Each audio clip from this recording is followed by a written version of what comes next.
Hey, hi everyone. Good morning. I am so sorry. I feel so bad. Hi. I'm gonna get cancelled this stream, guys. Today is my last stream. Good morning, everyone. I'm so like, I slept at 9 a.m. guys. I was supposed to wake up at 11 a.m. to prepare and set up everything.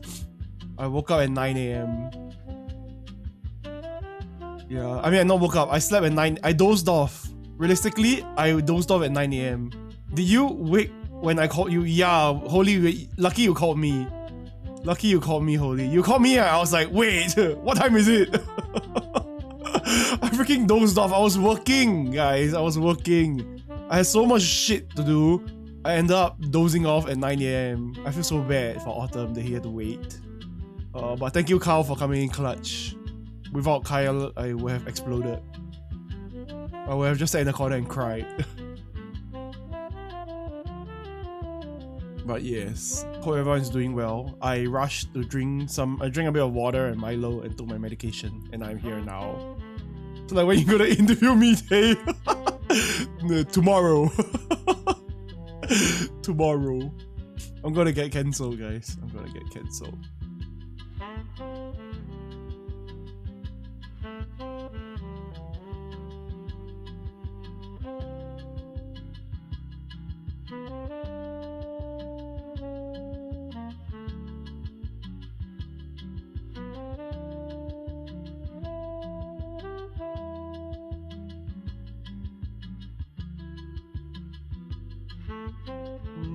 I'm waiting for Autumn right now to like add me. Guys, by the way, the mic is not plugged in. The mic is not plugged in. You know, I just leave it like that, so it's not plugged in.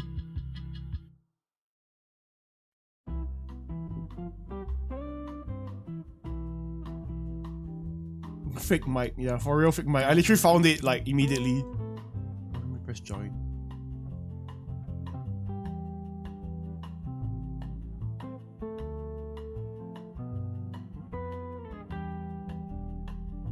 Line. Hello, can you call me on Discord? Thank you. Okay guys, we started the thing so that like that, yeah. I turned off the TTS by the way, guys, so that don't mess around with the TTS today. No TTS, because it's gonna mess up the whole flow of everything. We want to give Autumn the space that he needs. Oh, Autumn's calling me. Hello.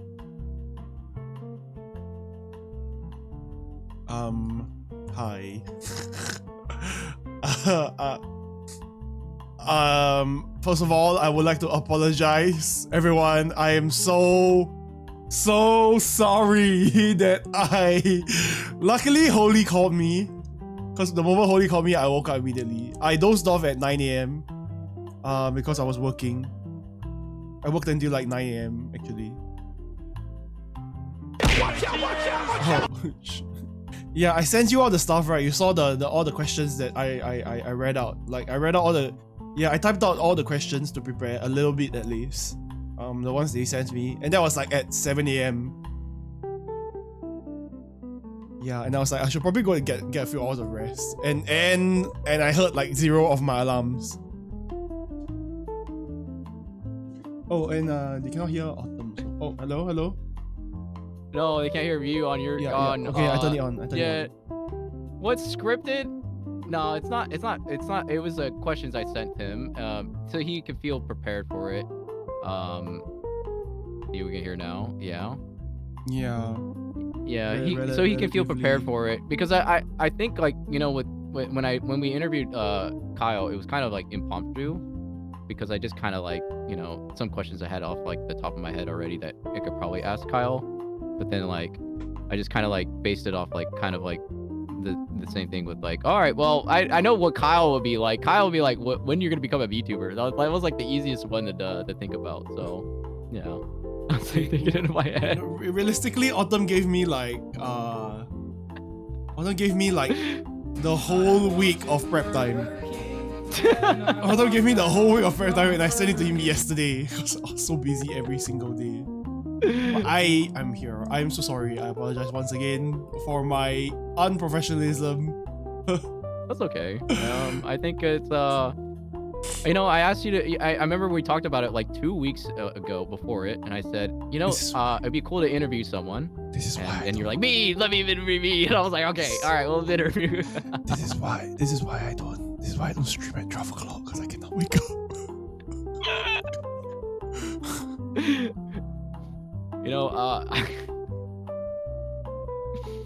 username Mr. Bruh. I drive to campus. Drive my campus and then drive back to my campus. Oh, Mr. Bra. That's not... Have a good time with driving your campus. Wait, I need to eat. I still have the food left over from Sunday. I think it was the chicken. What was it again? Chicken. Anyways, the one that we made for the chicken thing. The curry. Right. The stew. Yeah. Right. I was thinking, okay, but yeah, welcome in, everyone. You're here. We're with Tay. Tay's here today. This is the stream. This is my last stream, guys. I'm gonna get cancelled this stream. I am so sorry. I feel so bad. That I I was supposed to call you at 11 when then I was like gonna set up everything. No, it's all good. I mean, I had a feeling that like something happened, like because everyone told me that you overslept, and I was like, okay, well, Tay probably did. He's probably sleeping right now. Oh. I was like, hello, Shuyo, welcome in. Hopefully, I didn't disrupt your flow too much.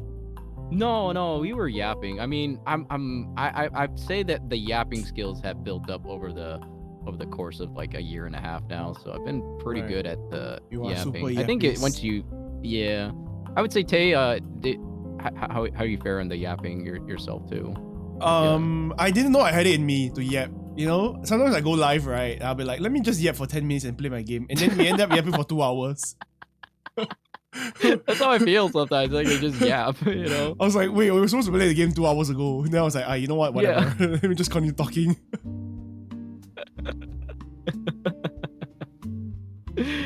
That's how it usually goes. It's like, and then it's just the flow of conversation, because you'd be yapping about something that you're like, oh wait, that hit a memory core, and I'm like, oh wait, I know about that. Right. Thank you for the Lord, Kyle. Also, does my voice sound lower because I have my morning voice? Yes.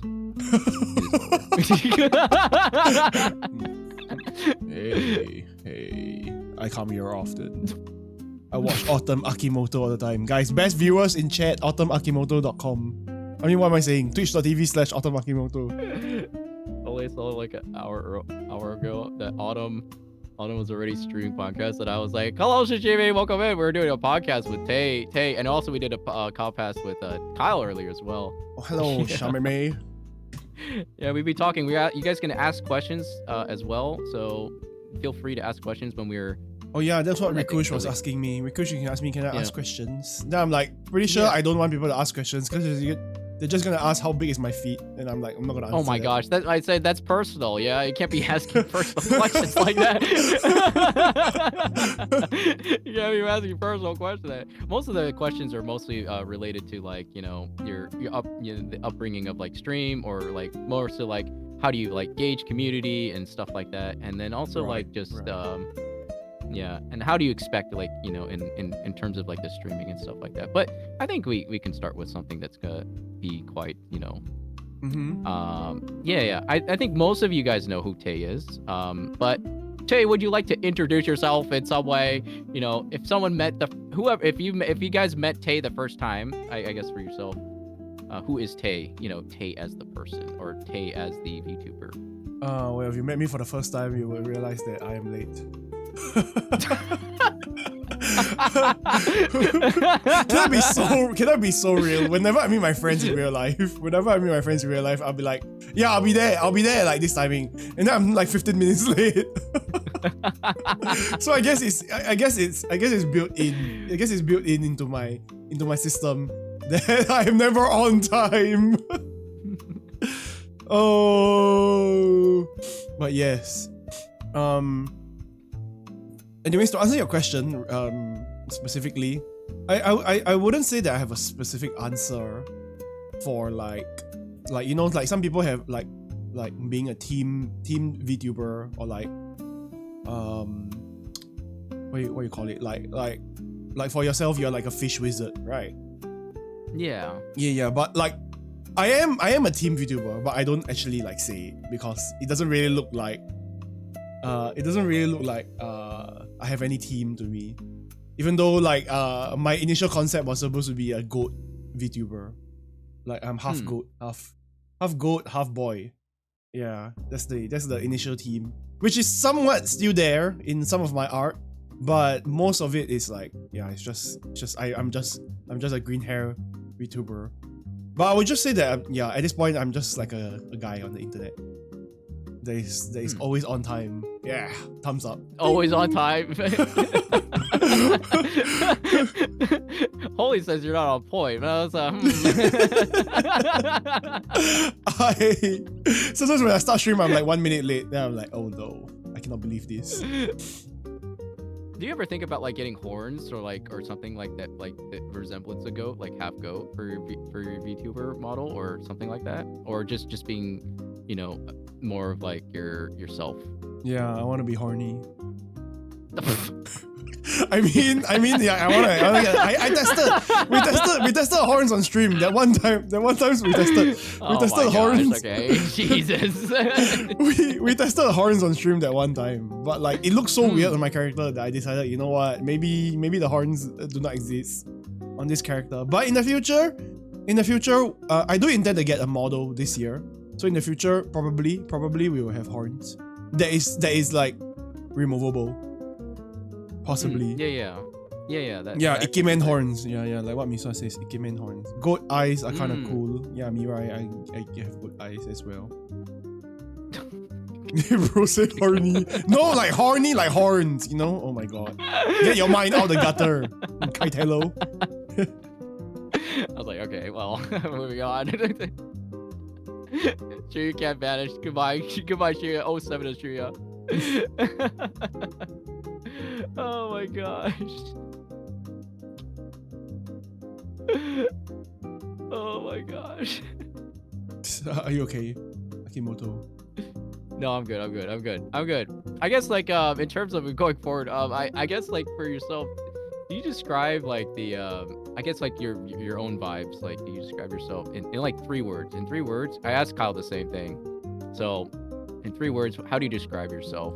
3 words: unhinged, funny, and affable. What's affable actually? I don't know the actual term for it.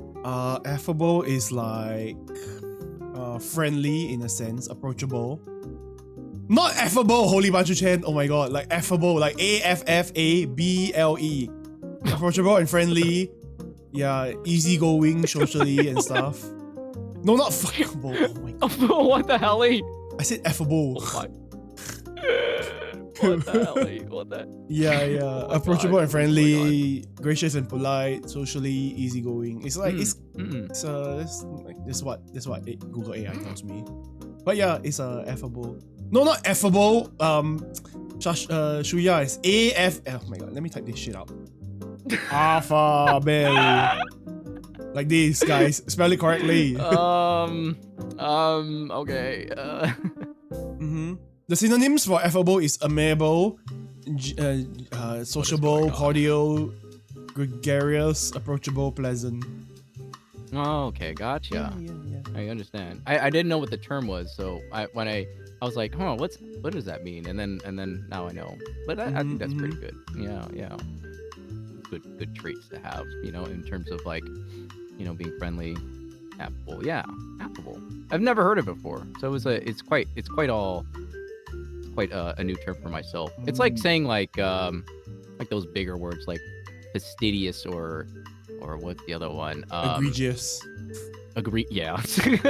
Egregious. My favorite English word is egregious. Thank you, Duolingo. Alright, what was the other one? It's like, oh gosh, I can't remember what. It'll come to me eventually. All right. Do you know that I took a Meticulous. There we go. I took a Duolingo English test once because I needed it for work. So I went to like revise my English just to like take the so I took Duolingo, like I paid like $100 to Duolingo, and then they gave me like the results and I got like 90%. You're 90% English. Then I'm like, thank you so much. Yeah, so I'm certified. My English is certified. I refreshed my English. Yeah, you'll be fine in America. You'll get around pretty well. That's for sure. No, they'll just speak to me in Chinese in America. They were like, hello. I'm like, hi. Sorry. I go to wet market. Egregious is one of my favorite words as well. Right, Shuya? I think egregious is very good. What is egregious actually? What is egregious? I don't really know how to use egregious. I don't really know how to explain egregious, but it's like if someone says like if someone gives a very bad example, like let's say you try and describe something, you give a very, very bad example, I would say, oh, you are giving an egregious example of that situation. Okay, gotcha. Yeah. He's gonna get kidnapped by Shuya. Oh, why did my music stop? I just realized. Hold on, give me a second. I was like, why is it so quiet? I can be a music. I was like wondering why my music like completely. It had like jazz music in the background. I put it on loop, and I was like, what happened to the music? Because I was like, it's pretty cozy.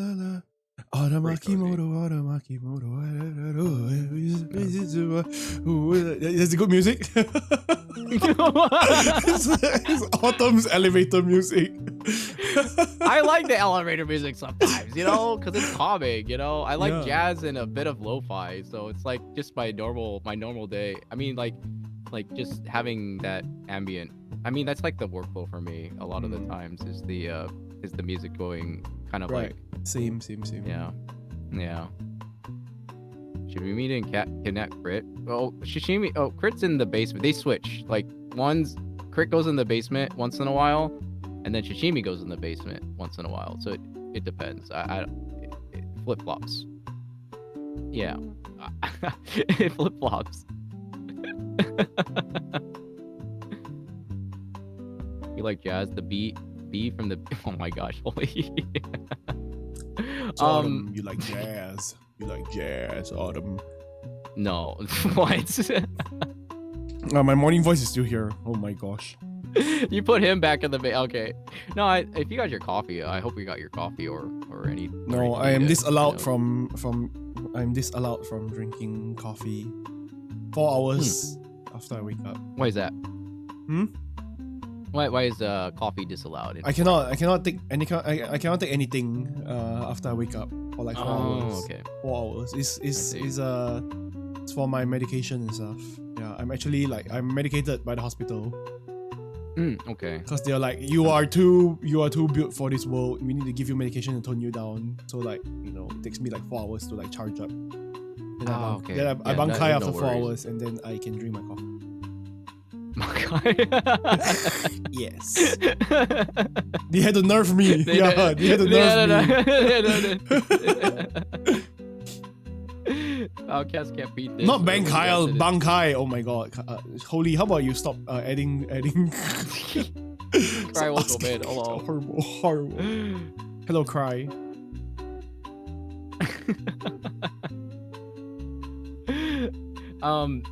I would say like, do you I guess like I asked Kyle the same thing. How did you get yourself into the Twitch space, and then how did you find yourself to I guess like being in a part of like Twitch and just being here today, and then what made you drawn to it in some way? What made me drawn to Twitch?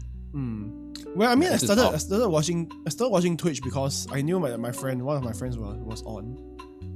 Like, he streams regularly. He used to stream regularly, I mean. Yeah, so I would go and support him and watch. And then I was like, oh, this seems... I never really explored the Twitch space. Because I am not really big... Like, I know I used to watch... I still watch a lot of YouTubers that that also stream on Twitch on days that they are not releasing like YouTube videos. And then I am never really dived in, or like I guess I did visit Twitch a few times, but like the community is so large, right, that like you don't really have that same interaction. Like it's different. The type of interaction you have on YouTube and on Twitch is so different. So like I never really experienced any form of community when I first used Twitch. Then I watched my friend, and then slowly I decided after my friend raided out to different people. So actually my friend raided into Jade. Yeah, my friend raided into Jade, right? Then I see, oh, this type of community does exist. Yeah. Yeah, and then slowly it just built from there. And that's why I stuck around. I'm like, oh, it's a very interesting and welcoming community.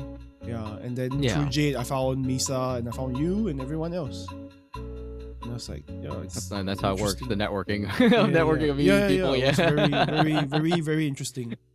I really like the vibes. Yeah, that's why I continue to stay on as well. Yeah, vibes usually are the ones that really, that's how it like grows over time, right? If people like the vibe, and then they're able to like, hey, I like this, it's cool to just be here, people welcome me in, and then be able just like to hang out and stuff like that. I think it's quite important, That's right. And then people make friendship through, through the space, and we all meet each other across the world. It's quite an interesting, small world if you really think about it. It makes the world quite interconnected in that way. So I would say, yeah, I would say. I mean, in terms of like, I would say like other thing as well, like with I would say like just getting to meet, to know someone else's culture as well too, and like be able to like, I guess like to be able to like to know like, where they came from, or with their different lifestyle, right? Right. Yeah. So it's definitely like it's all interesting, like in terms of like going into like meeting people across the world. For the most part, but yeah. I concur. Yeah. I would say like in terms of like what part, like like in terms of like just not just community, but like what do you also enjoy like a part of like streaming in some way? Like what was like the thing that really like kicked it off for you that said, hey, I want to go into this and I want to do it myself? Like before I started streaming, or when I just started streaming? Yeah, I guess like let's say before, and then we'll answer the second one. Before, honestly, before to put this like to be 100% honest, before I started streaming, I was like, nah, I probably couldn't do this. Like a lot of my friends tell me, yeah, maybe you should try doing YouTube or try streaming, because it's kind of you have this whole vibe going on that you could probably like appear in front of the camera. Then I'm like, oh, let me just try it then. I guess that thought crossed my mind when I was on Twitch, like watching different people, and I was like, let me just try like for 1 week. Yeah, let me just try for 1 week and see if it all works out. And within the 1 week, I met people like, yeah, within the 1 week, right? Cause this was after I met Jade already. So within the 1 week, I met people like Misa, I met Holy, I met Zanko, all these people, right? Then I'm like, wait, like this 1 week thing might go on. So like, let me try for another week, and then another week turned into another week, and then a week turned into a month turned into a year. Yeah, so now we're here. Oh, speaking of for the year, it is also your 1 year anniversary is coming up. Yes. Yeah. Can you believe it? My 1 year is coming up in my 1 year is coming up in 4 days. In 4 days. Oh, thank you, Shuya. I will drink water. Yeah, my 1 year is coming up in 4 days. Hopefully I won't be late.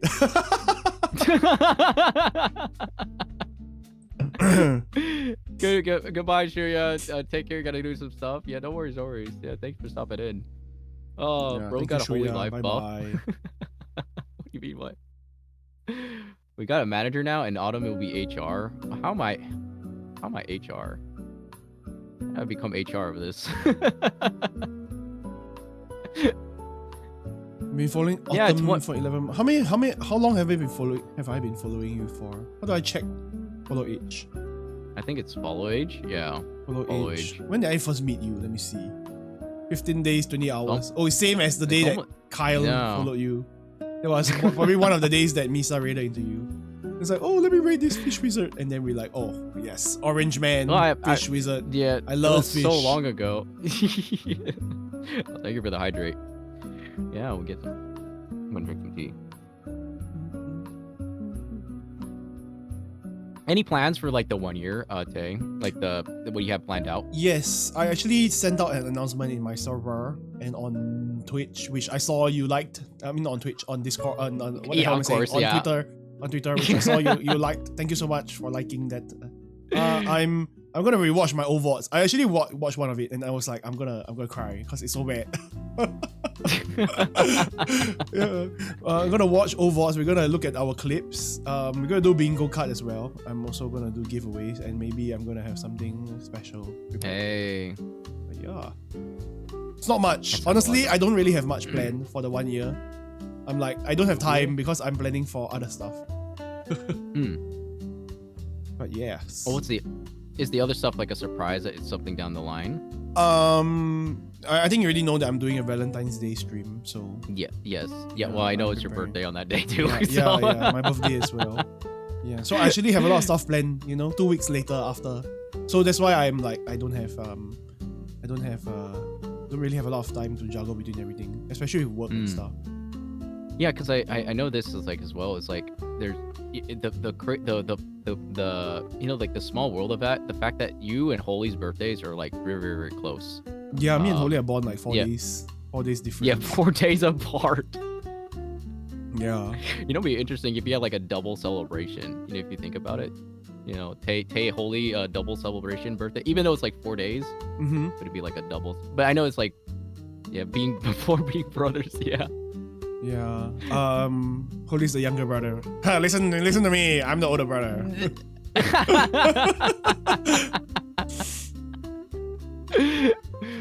4 days apart. It's yeah, and then you guys like built the bond together, I think that's really cool. Yeah.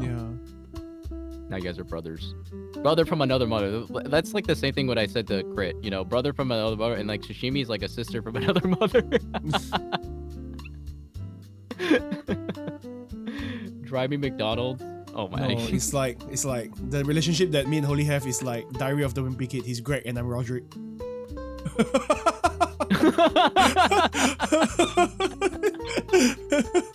Brother, yeah. Brother.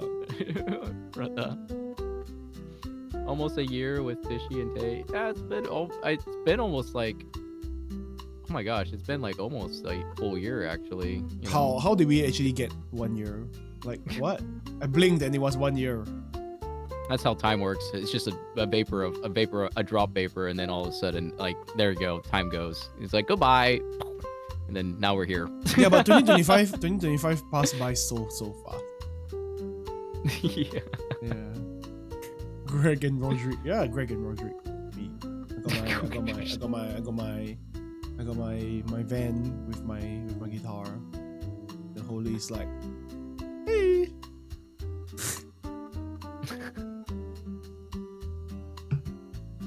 No, we're like the movie Dumb and Dumber, but you're Tay, the dumber one. What? Nuh-uh. Nuh-uh, Holy Bachu. More like you. Like you. You say less. God. You say less, okay? Do you know I have a soundboard? I have a soundboard of myself. Oh, Chuckles here. Hello, Chuckles. Oh wait, Chuckles is here. I got a soundboard of myself. Wait, let me greet Chuckles with my soundboard of myself. Okay, all right. Hey, Chuckle. Okay. Hey, Chuckle. This is my soundboard. I have a soundboard of myself. Okay. In Discord. Hey, Chuckle. Frederick Roderick. KG and Lacey. What's KG and Lacey? Cagney and Lacey. I never heard before. Yeah. Oh, okay, gotcha. Never heard that before. It's like from a show. I think, maybe.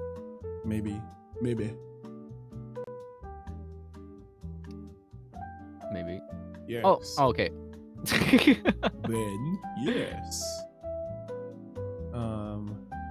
I was gonna say, it's my soundboard. what? It's my soundboard. Oh my gosh, it gets so much. I still haven't figured out my soundboard myself. I have a soundboard, but I haven't figured out how to use it, and I don't know how to program it yet. So I just kind of like been putting it off the side. I just make it. I just make it in Discord. Then whenever I use a soundboard, right, I just hop in Discord call, and then I link the Discord audio, and then I can say stuff like "say less." Let's see. Wow. Say less. Okay. Going back onto the topic, I guess Yes. like why would you why you chose green, and also what made you drawn to that color of being a green haired VTuber? What made me choose green? Okay, so believe it or not, right? Green is not actually not my favorite color. Green is not my favorite color. It's quite interesting. No, I do not hate green, Mr. Banchu. Green is Fun my fact. second favorite color. I always juggle between blue and green. Blue is actually my favorite color. Yeah. You know the color that you like determines the type of person that you are ish. Right. You heard that before. Like the different personalities or like the colors that you like. Oh, right. Yeah. Yeah. So green is not It's red. Green is not the personality of me. My personality is more blue. But I chose green because I did a bit of research before I started streaming. I did a bit of research, and I was like, the amount of green VTubers that are out there are actually much lesser than like blue or like other colors, like the warmer colors. People don't really use green actually. I see very little green VTubers out there as well. Yeah, so I was like, maybe I could use green. I thought it would help me to stand out a little bit more. And I guess it does because people refer to me as the green-haired VTuber. You don't really see many green VTubers out there. I think in the entire Holy Life space, right, most of you guys got the same color. Yeah. I think I'm the only one that is like within the green space. Yeah. Also, hi Crit, welcome in. Hello, Brady. I don't know. I also see like orange is pretty. It's not as used as much either. But yeah, it's like a secondary color. I guess secondary colors don't really use as much as primary colors, which makes sense because primary colors is like more easily approachable. Like if you find a VTuber that is red, right, you will assume that the energy is gonna be very strong. If you find a VTuber that is blue, you're gonna feel like more chill and stuff. But green, you're just gonna think the Hulk or vomit. The Hulk. No, but I think of like I don't know. Green's my I don't even know myself for the green, but like I don't think it's just the vomit or anything like that. It's just maybe it's just like a color that people don't really associate that much with in a lot of things maybe. I think it's not the easiest on the eyes when you want to look at stuff like look at advertisements and things, right? People don't really use green that much, which is why I lean more of a green yellow like dehydrated pee. No, I mean like green yellow. Okay. Green yellow like a grassy type of green, a more nature-ish. Like yeah. That makes but more my sense. new design, my new design is leaning more into aquamarine actually. I was thinking more teal or aquamarine. Yeah. So I won't be grass VTuber anymore. I'll be seaweed VTuber. Are you gonna do like a re-debut, re-debut of like, the new Tay, like a 2.0, Yeah, I'm gonna debut sometime this year, and then I'm gonna be like, only speak in a low voice. Hey everyone, and never be, and only be say so. Like, hey, how's everyone doing? Hello, Hope you Snicker. had your cup of coffee and your fish on the side. Thank you so much. Welcome in. Oh my god. Yeah, and never talk about animals ever again. Enjoy while it lasts, guys. The green VTuber is gonna change. It'll be an aquamarine now. Aquamarine Tay. Mm-hmm. Green isn't easy on the eyes. I don't know. I don't know. I know. I think in comparison to like blue and like yeah, you have the primary colors. Primary colors. In comparison to the primary colors, right? I would say green is like, I wouldn't say it's like easy on the eyes. like that type of stuff, but more so of like it's not really used as like a. I mean, the fact that it's not a primary color, it's not really used as a primary like big thing. Like what corporations out there other than Spotify do you see like being like use green as like a primary color to like accent their design? The only one I can think of is Girl DM, which is another VTuber that she uses green as well. And right. But you know, and she's been pretty, you know, she's pretty good in you know, in the VTubing space as well for just using, you know, green. Mm-hmm. So, I guess Mukia also uses green. Your ex-wife. Yeah, Mukia also uses green as well. Of course, she's a siren, and yeah, so yeah. And I guess but hers is more like watery green. Know what I'm saying? Yeah, like for me, it's like it reminds me of like the sea. I don't know. I always think of like seaweed, but because seaweed's quite like darker green. Yeah. But yeah. Have a good day at work, Holy Banchu Chen. Goodbye, Holy. Goodbye. Thank you for calling me awake, by the way, Mr. Holy Banchu Chen. Yeah, don't work too hard. Yes. So, wait, what? Phantom? Oh my god. Yeah, I'm not gonna read whatever Phantom is saying. My goodness sakes. I see it. I see what you say, Phantom. Thank you, but yes, I will not read it out loud. Not in Autumn's chat, at least. No, we try to be a more say so. Thank you very much. Take overtime again. Oh, I hope you guys don't work too hard. You know, I mean, the fun part about doing the stream, and then we still have to, of course we have our real lives, right? So we still have to work and stuff like that. Yeah. I took leave today, anyways. So. Yeah. Thank you. Yeah. Thank you. All's good. Yeah, thank you. I guess when people come around, to your stream, Tay, what do you think? What do you want people to take away from it? And then like when they spend around, take the time to spend around with you, and then like also, like in terms of like and your content and stuff like that. What do people hope to take away when they spend time around me and my content? Yeah. Well, I mean, I didn't expect much of it when I started streaming, right? I didn't expect people to come to my streams to like find comfort and company, which some people have actually messaged me about. Yeah, they say thank you for streaming. Like it really makes me happy when I get to watch you stream. Which really it never really occurred to me that I would be that type of streamer. I just thought that I'd be the type of streamer that I just play games and then people watch me play games. I never thought I would do just chatting.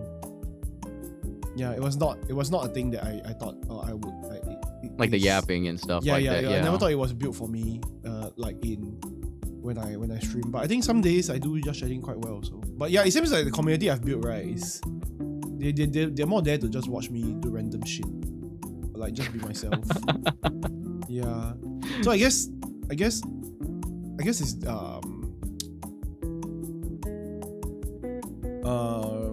the hope has shifted for me to like just go live and just play games, right? To like it has shifted more to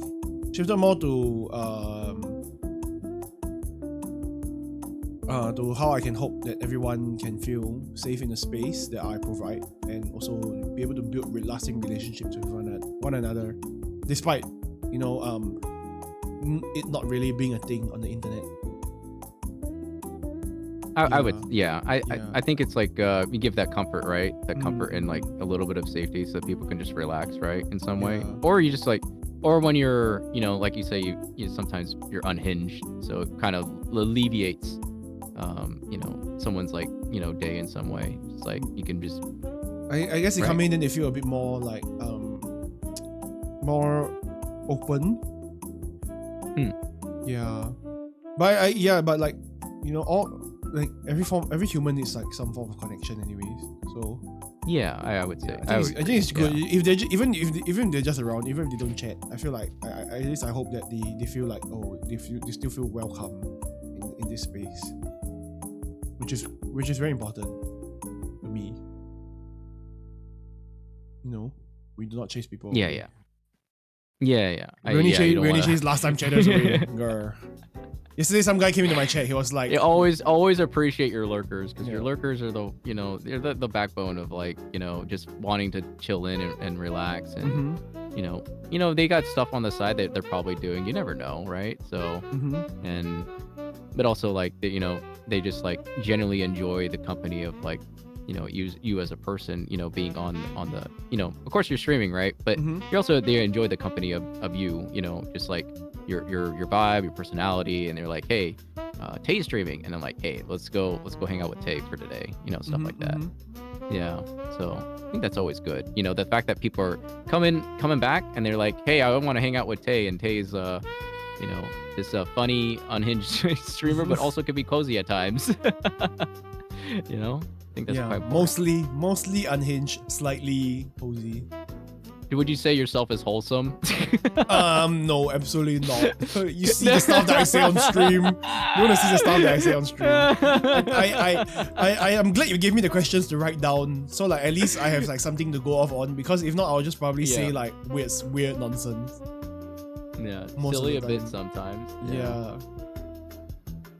Like whenever I have a thought, right, I just say it usually, and then I think about what I say after I say it, because I just like, I don't have time to think. So I just say it. It's like, it's like, oh shit, wait, the guys don't clip that. It's intrusive thoughts. I think it's intrusive thoughts. It's like in your mind, and then you're like, all of a sudden you're like, oh my gosh, I'm gonna, and it just blurts out. Sometimes I think about what I say. I think about what I'm gonna say, right? But I still say it anyways. I was like, yeah, you know what? Whatever. Just say it. Just say it. Oh my gosh.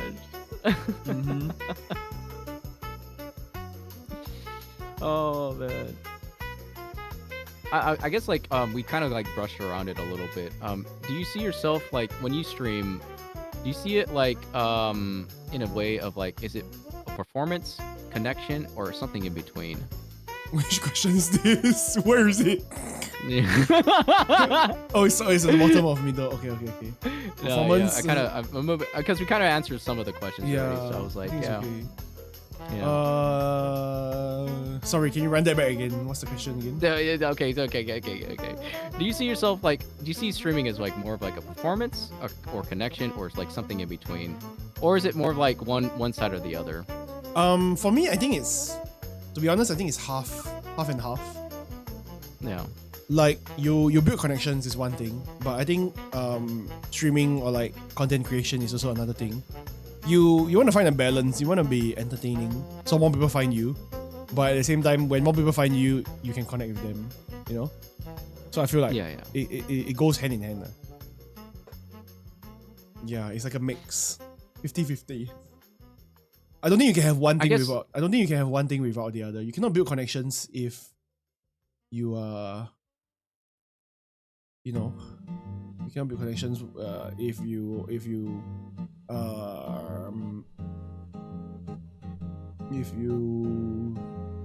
I wouldn't say perform, but like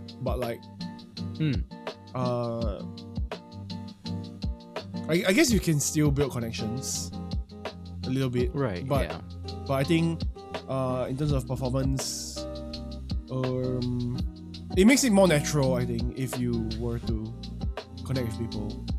Just want to be more genuine also. Yeah, I was gonna say like authentic or genuine, because you're being yourself, right? On when you're streaming, in some way. Of course, there's like, like you said, like the entertainment side of it as well when you're doing the when you're on stream, right? But I always think of like it's also could be like it's also a broadcast too. So I mean, right now we're talking, but you know what I mean? Yeah, it's like, but it's like a broadcast. I mean, in terms of like the stuff, like I think there is a balance. Like you said, there is a balance to the performance and the connection, in some way. Of course, you do make friends throughout the streaming sphere. I believe so. I mean, this is how we all met each other in some way. So and friendships being made in streaming space, and then like getting to know another person or hanging out in another person's chat, and then you're like, oh, they're like a regular, and then like, oh wait, you want to hang out? And like, yeah, and then you're like, it's like that connection builds over time, right? So yeah, I would say. So I do. I definitely see it that way too. In terms of like, I guess like in, I guess like in, how is this like versus? This is off the script, but like I guess it's like versus like how you know, friendships versus like IRL versus like, you know, the online space for you.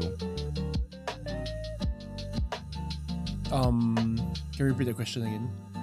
Okay, how is this like different for you for like, you know, meeting friends online versus the IRL, like the real, you know, the, you know, like you meet friends like, you know, through high school, college, and stuff like that, and then like, or maybe like, you know, just meet friends like, you know, somewhere out at a bar, I don't know, but like I'm just saying like, I guess like how's that different for the online friends versus the, you know, the real life?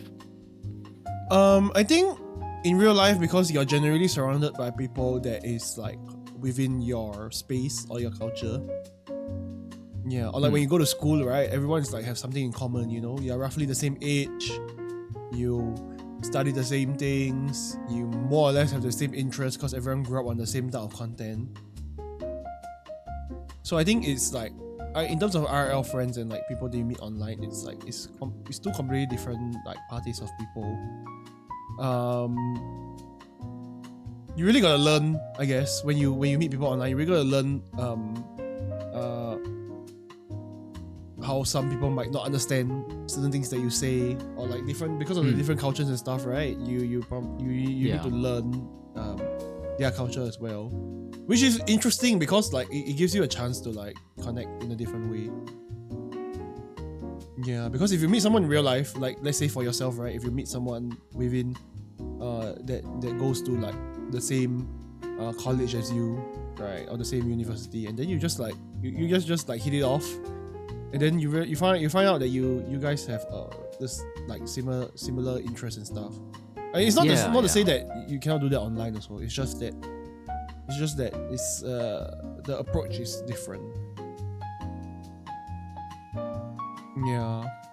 And I think in terms of like in real life, right, sometimes like maybe you just meet a group of friends, you enter a new space, and then you meet a group of people where you have to like learn how to integrate into their into their group, or like the friend, like a clique. Yeah, like sort of that. And like I think in online it also has that, but I think the dynamic is much bigger online, definitely.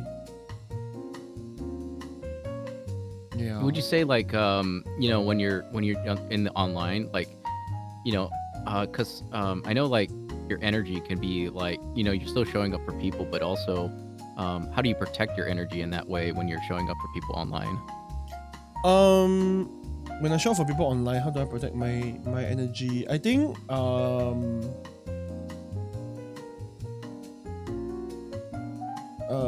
because I enjoy like, for me I think when online in the space is like when what is Tay's social battery online compared to offline? I think that's what I was like, because it did fall into the IRL and then like the friendships like made online, but then like how do you protect that energy too, you know? Right. For me it's also about streaming also. I also enjoy streaming a lot in that space, right? So I don't feel like my energy is being drained as much as if I were to like just go out and hang with people. I think it's also because it's like you're doing it from home, so in the space, right, it's like I feel a little bit more relaxed because this is like my room, and compared to like if you go out, right, there's no place to really escape to, but like at home you can at least go down and lie down in your bed even if you're like talking to people. And then I'm still an introvert and at the end of the day I'll still be ditched by the end of the day. Like today, like you can tell how I was early and on time. Welcome in, Choco. Thank you for the Choco, lurk. have a good lurk. Yeah, but spending time talking to people, right, while I stream also lifts my mood every day. If I see people happy, I'm also happy. I mean, some work days, some days, right, or like especially like busier work days, I need to recharge, right? I will just disappear. Which is why I also give myself off days where I don't really like turn up on the internet. You know? Yeah. Yeah, I think that's a good way, good balance at least. You don't you're not always online 24/7, because if you are, you're just gonna be no different from you just like working, I guess. In my opinion. Yeah. You do need time away from the internet, I would say. Yeah, to do your own things. Yeah. Sometimes I will just lie down on my bed and like watch YouTube. That's fair. I mean, you're just relaxing away from from everything. I would say that's like recharging. Yes. What did you say, Butt Juice? Personally, I feel charged at home, but at moments I leave my house and I'm sitting in my car going out, my body's screaming wanting to go. But Juice, that's just you not wanting to leave the house. You're just a NEET. There's a difference. You are Hikokomori Desho. Oh my goodness. Yeah, I was gonna say because I'm also introverted myself, and I would say like protecting that energy. I do get after like talking on stream, I'm actually kind of wiped, actually, to be honest.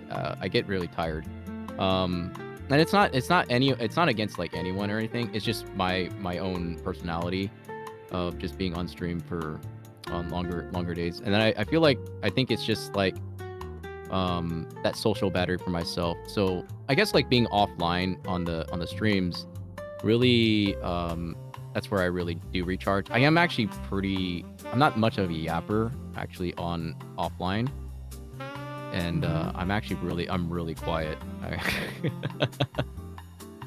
Not on stream, but like off stream. If I get to know you as a person, I don't know if this is the same thing for you, Tay, but if you get to know a person like more and more as time goes, like especially in like IRL or just like online, you start to yap more, I think.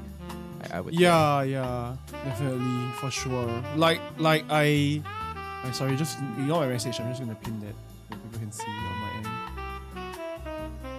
end. Yeah, so going back to the question, like yeah. Definitely when I meet someone new for the first time, I wouldn't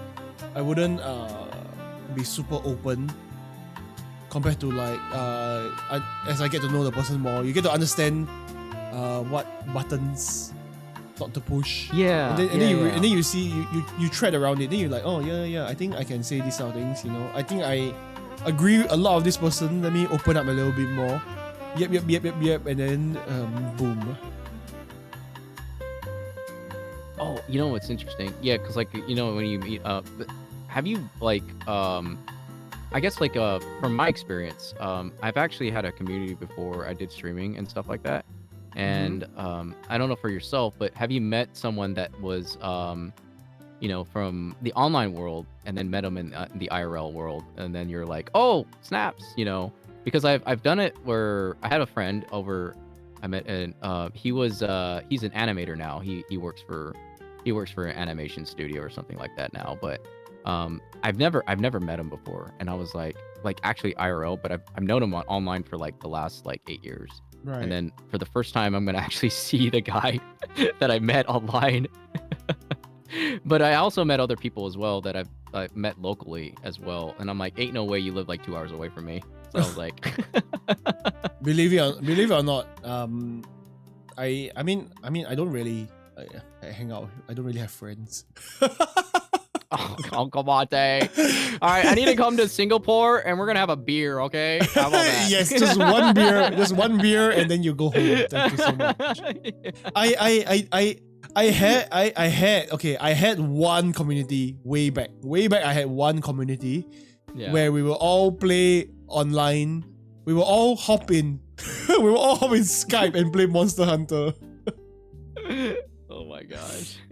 Yeah, I had one Monster Hunter community where we all hop in, and then we will play Monster Hunter on our Nintendo 3DS.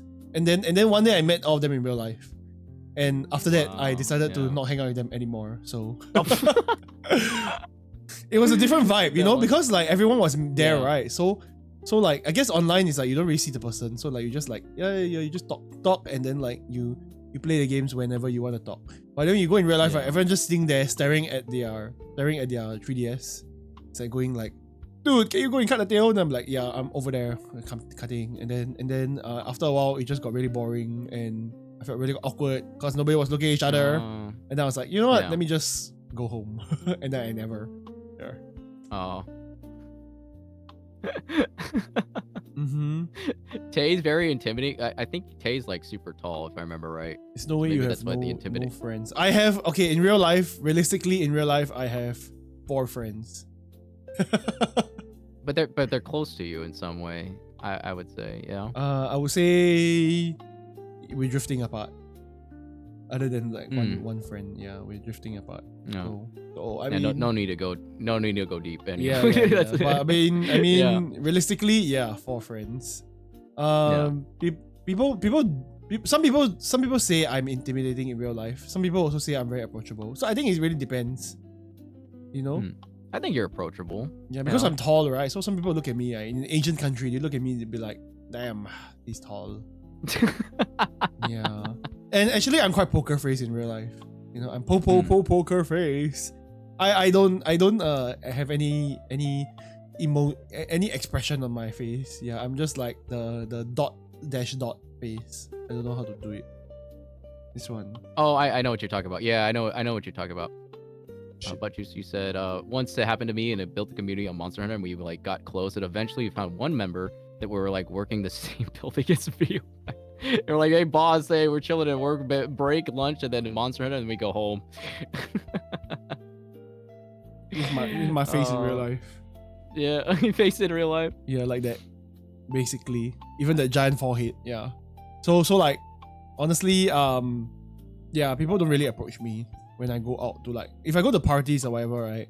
I just like sit alone in one corner. Yeah, I get like, let me just eat the food and drink the water. Don't talk to me. Thank you so much. And then I just like, and I feel so happy.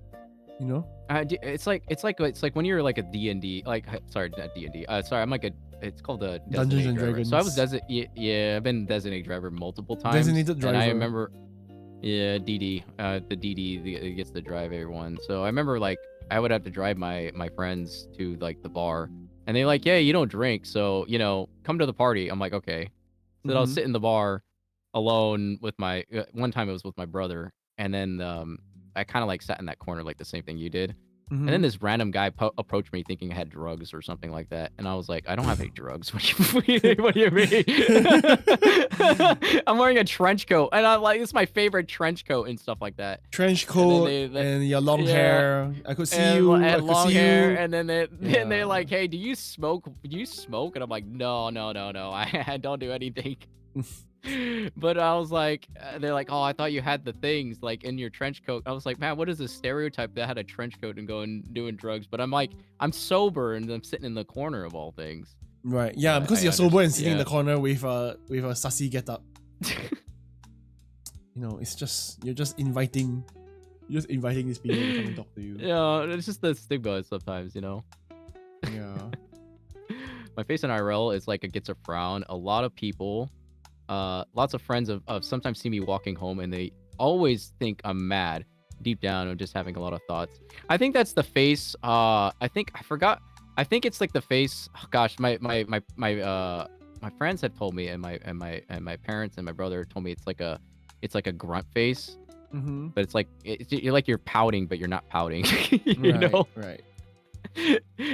But it's just like you're thinking about things, you know. I think it's what it is. If you're really doing that face.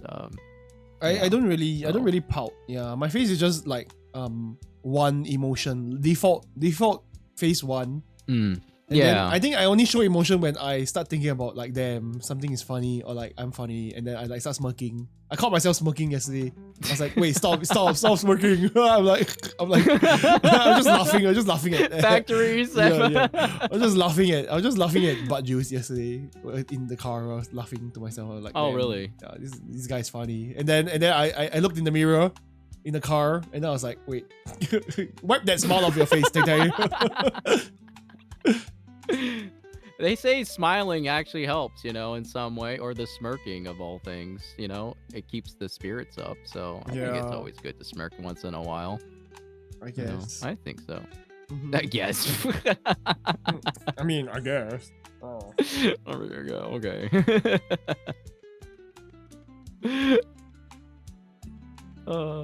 Who rigs takes Tay's face and forgot the blend shapes? Yeah, if you see me in real life, yeah, I don't the only time I show emotion is when I laugh. If I'm not laughing right, then it's just like, Yeah. yes, my face is one line. Yeah, I would like to meet the real Tay Tay, you know? I think it'd be pretty cool. You're gonna come here and give me a kiss? Thank you so much. I don't know about the kiss part. Like, I think Zenny also wanted to meet up and get a drink too, so maybe we can all meet up there one day, you know? Right. I think it'd be pretty good. Yeah. I would.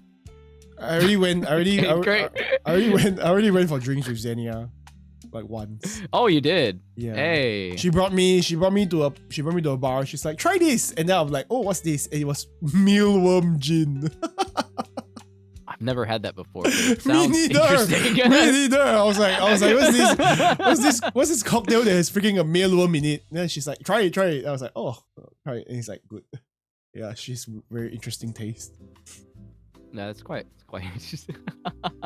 Singapore meetup when? Yeah, Chuckles, you come to Singapore. Hey, Chuckle, if you come to Yeah. Singapore, you can come stay in my mansion.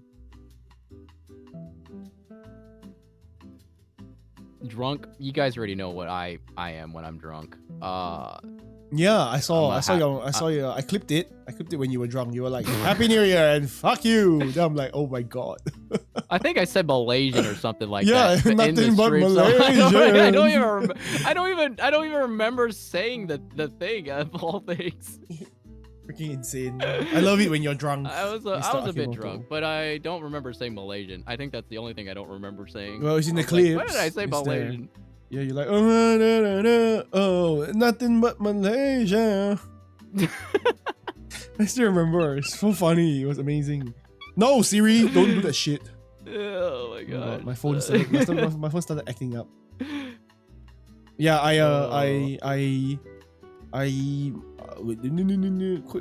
what kind of person are you when you're drunk past tipsiness? When I'm drunk past tipsiness, I'm very quiet actually. I sit down on the chair and I look like I look like that one meme where I just sit on a chair and like stare into the distance. Yeah, I'm very quiet when I'm drunk. There's like a few levels. Thank you, Kyle, by the way. There's a few levels. So I first get very quiet. And then after that, I become really easy to like, I find everything very funny. It's either one or the other. To be honest, I haven't gotten drunk in a long time.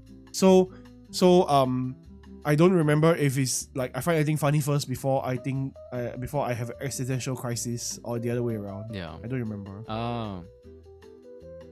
But I have 2 stages. Yeah, I'm like a boss with like 2 stages. I guess get drunk. I think for myself, I haven't like blacked out or anything, but I know that like it's interesting. I don't get that many. I think it's like you get like hangovers as well when you get drunk, or you just like, nah, I'm good the next day. I only had I'm pretty good. hangover. I only had hangover one time in my life. I refused. I don't drink so much anymore because this one time I went to drink with my friends, and then we walked around the city area like CBD. After drinking, yeah. and then I vomited on the sidewalk, and then we went to Haidilao, and I didn't eat. I ate like one fish, and I lie down. I continued to lie down on the chair in Haidilao. You know Haidilao is, right? No, I don't. Haidilao You is have to a elaborate for me. Haidilao is a hot pot. Hot pot chain. Okay, yeah. Hot pot chain yeah. from Taiwan.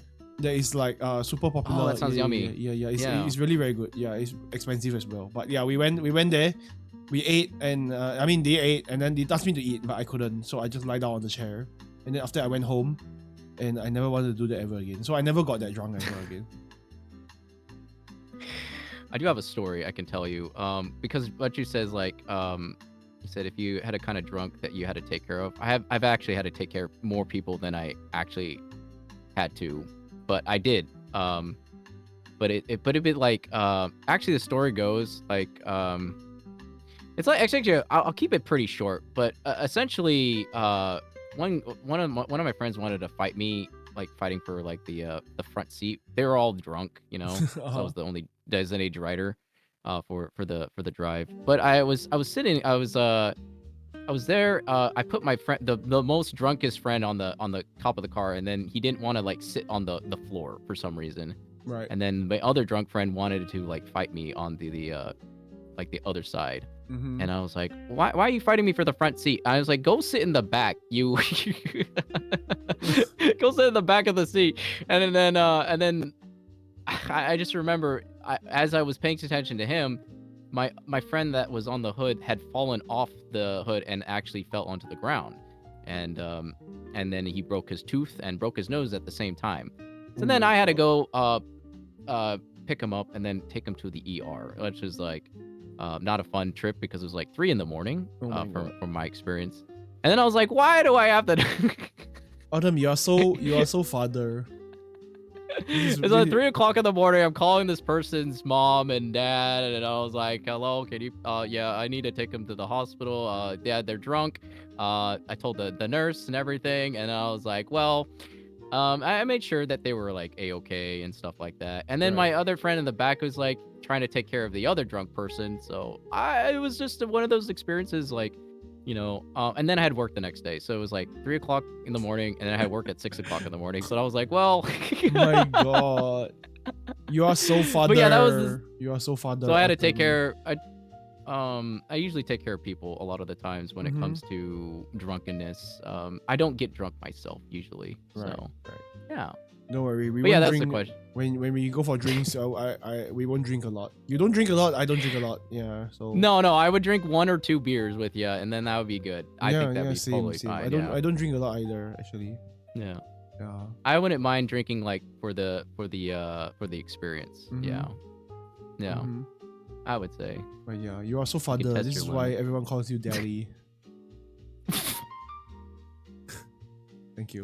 This is why Xenia calls me Father Autumn or something from that one stream. I was like, just Xenia. Xenia's just being Xenia. I was like, man, I'm not a father. I'm not a like a priest or anything in that way. You know, I'm not any of those things.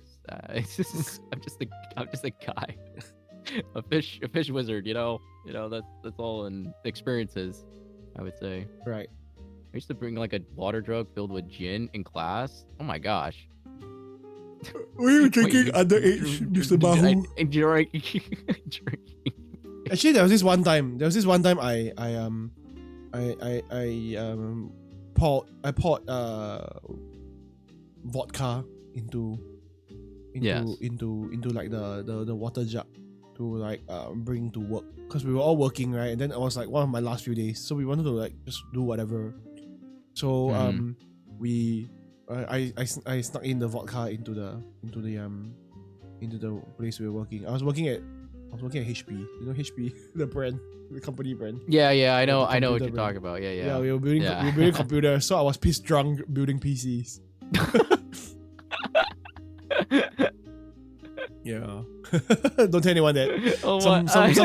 Some company out there probably has my drunken PC that is like probably the wires are plugged in wrong.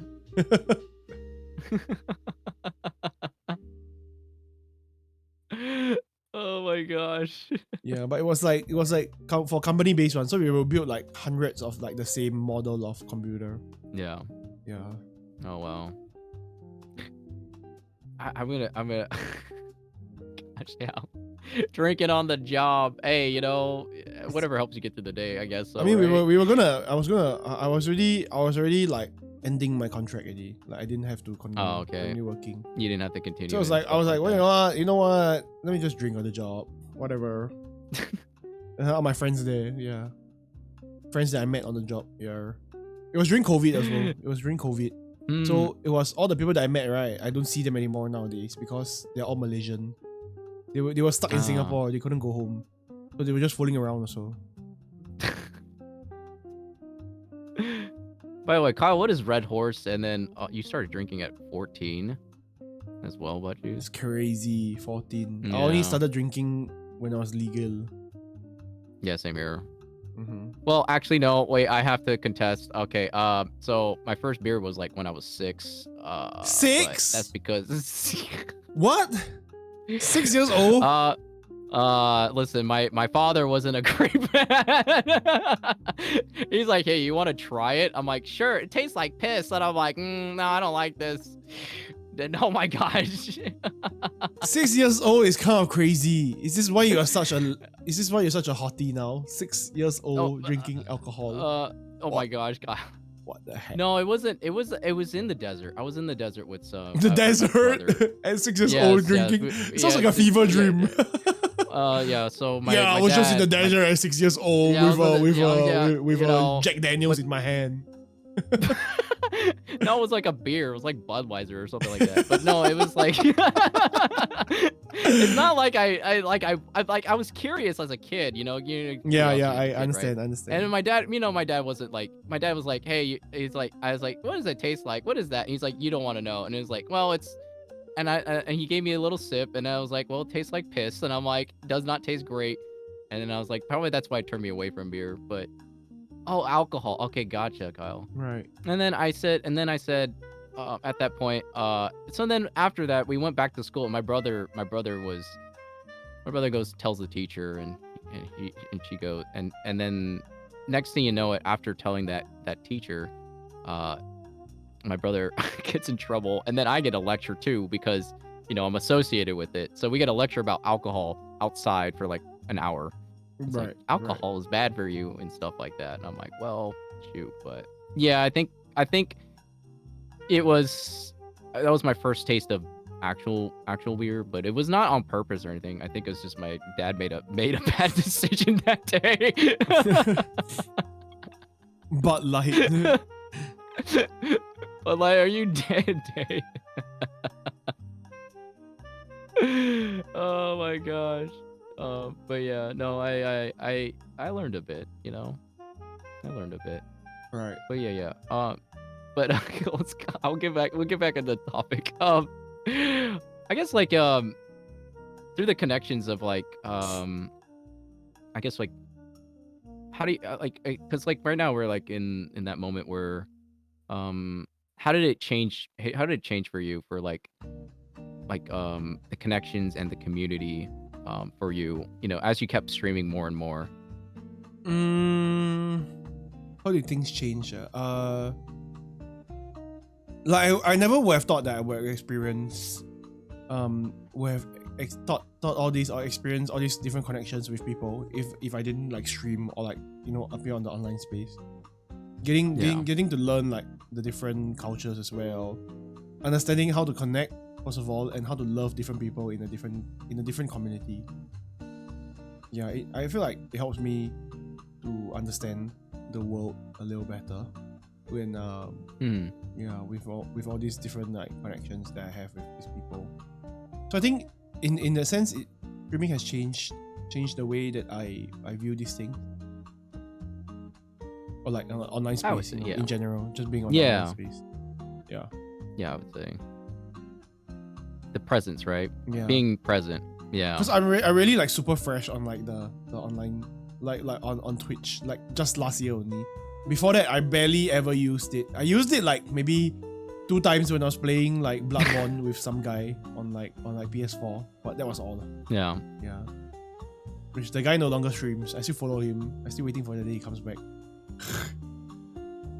I think people just come and go, right? Sometimes, those connections. Mm-hmm. Some people like are here for the. I mean, it's not anything inherently bad or anything. It's just that people's lives get busy in some different direction, right? Right. So as time goes, connections change and community can change as well, as it grows. So I think that's like you meet new people along the journey that you're experiencing for yourself, right? So I would say for like for anything that I agree. But I think it's like but I think it's like important, like as you get with community and stuff. I think it's good that you get everyone to be a part of it, to feel them welcome as well. Especially people that are coming new to the part of I would say feel welcome, in some way. I guess what I guess like the other thing is that what makes you feel let's see. When you let me see, what makes you what helps you feel grounded when you're interacting with a lot of people online? This is kind of like going back to that energy vibe that, protecting your energy, but like how do you keep yourself grounded when you're interacting with a lot of people? Grounded in what sense? I would say when it's like good morning, Chris. I'd say it's like more of like I would say it's like more of like when your energy's like spread, like Kyle has talked about a little bit as this. It's like when your energy's like, you kind of like spread yourself. If you spread yourself too thin, like on your energy, it's hard to be in everyone's space sometimes when there's like all these, when you have like a lot of friend connections, right? Right. So how like if you're like being, so I guess like in that sense, it's like when you're interacting with a lot of people, how do you keep that connection going even where you're meeting new people at the same time? Realistically, I think there's a limit of how many people you can talk to at one time. Yeah. Yeah, how many people you can interact with in a certain period of time, I guess. But also I think the energy that you bring to like the different people that you meet also matters. I think you really got to find a balance. It's all about finding a balance and like understanding the person more in order to react in a proper manner. Yeah. So for myself, I think as a streamer as well, like I feel like there's a lot of connections that I make with a lot, and sometimes I just cannot keep up with everyone. But I do try my best. So I think some days I just like talk to some different people, and other days I talk to more different people. I see. Yeah. Yeah. So you don't like spread yourself too thin, right? In some general, like, because I know like, because like you have the IRL stuff, right? You have work and stuff like that, and then like it's like choosing the time to be present for that person for that stream, right? Right. I think it helps that like I guess time zones is being a thing, right? It really helps that like I know that when I wake up I don't need to like for example when I wake up I don't need to attend, I don't need to like message like Holy a lot, but I can message him throughout the day or at night because I know that he will be more awake at like towards my nighttime. Right. Yeah. So in that sense, I get to separate. Yeah, I use Holy as an example, but in this sense, I get to separate like the different people that I will talk to at different times of the day, and it will be easier for me to like switch up my brain to like pick them. So yeah. Because I think like because Holy's on a different time zone, right? Because he's like I think it's European, right? The same same on like Gloy's, yeah. It's like, what time is it for him right now? It's like 2:12. Like morning. It's like morning 12, for him. 7 a.m. for him. Yeah. 8 a.m. for Chris, yeah. Yeah, it's like so early for some people. Yeah. There's a difference. It's like 12-hour difference for me, so it's almost like 10 o'clock at night. Yeah, when I texted you, it's like when I texted you, it's like 1 p.m. for you. Now I was like, oh my god, this man is probably awake. I'm gonna wake up late and like be late, and then that's what happened. I was surprisingly I was up a little bit earlier than I expected, but yeah, I was up around like about 1 or 2. I got up, did my stuff that I needed to do, and then I was like, okay, I'm ready to prep for everything. Around 7 a.m. for Holy. Oh, okay. Yeah, I think he went to work, so he's early, 7. Yeah, it's 7 a.m. for Holy right now. Early work day for Holy. I guess like another thing, this is I was wondering because like I just kind of popped up in my mind is that like what like nuances you had to learn when you first started to stream, like something like mistakes, or like you learn from it, like failures, or what like nuances you had to learn when you first started to stream, like something like mistakes, or like you learn from it, like failures, or what like nuances you had to learn when you first started to stream, like something like mistakes, or like you learn from it, like failures, or what like nuances you had to learn when you first started to stream, like something like mistakes, or like you learn from it, like failures, or what or something that you changed during that time. Like you said, okay, this is not working, but then like, but this works, you know. So like, I guess like in a sense, like I think the learning experience when you got into more and more invested into streaming. I mean, other than the technical stuff, which is an obvious like stuff that you would have to learn as a streamer. I think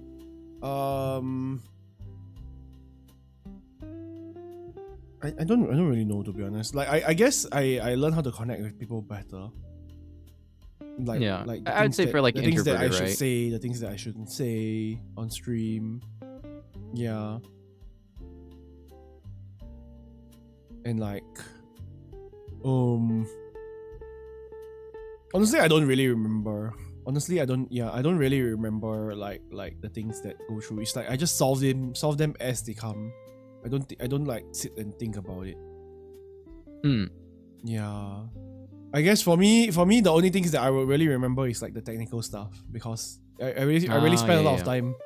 I really spent a lot of time trying to like make things work a little bit better in terms of like my computer side.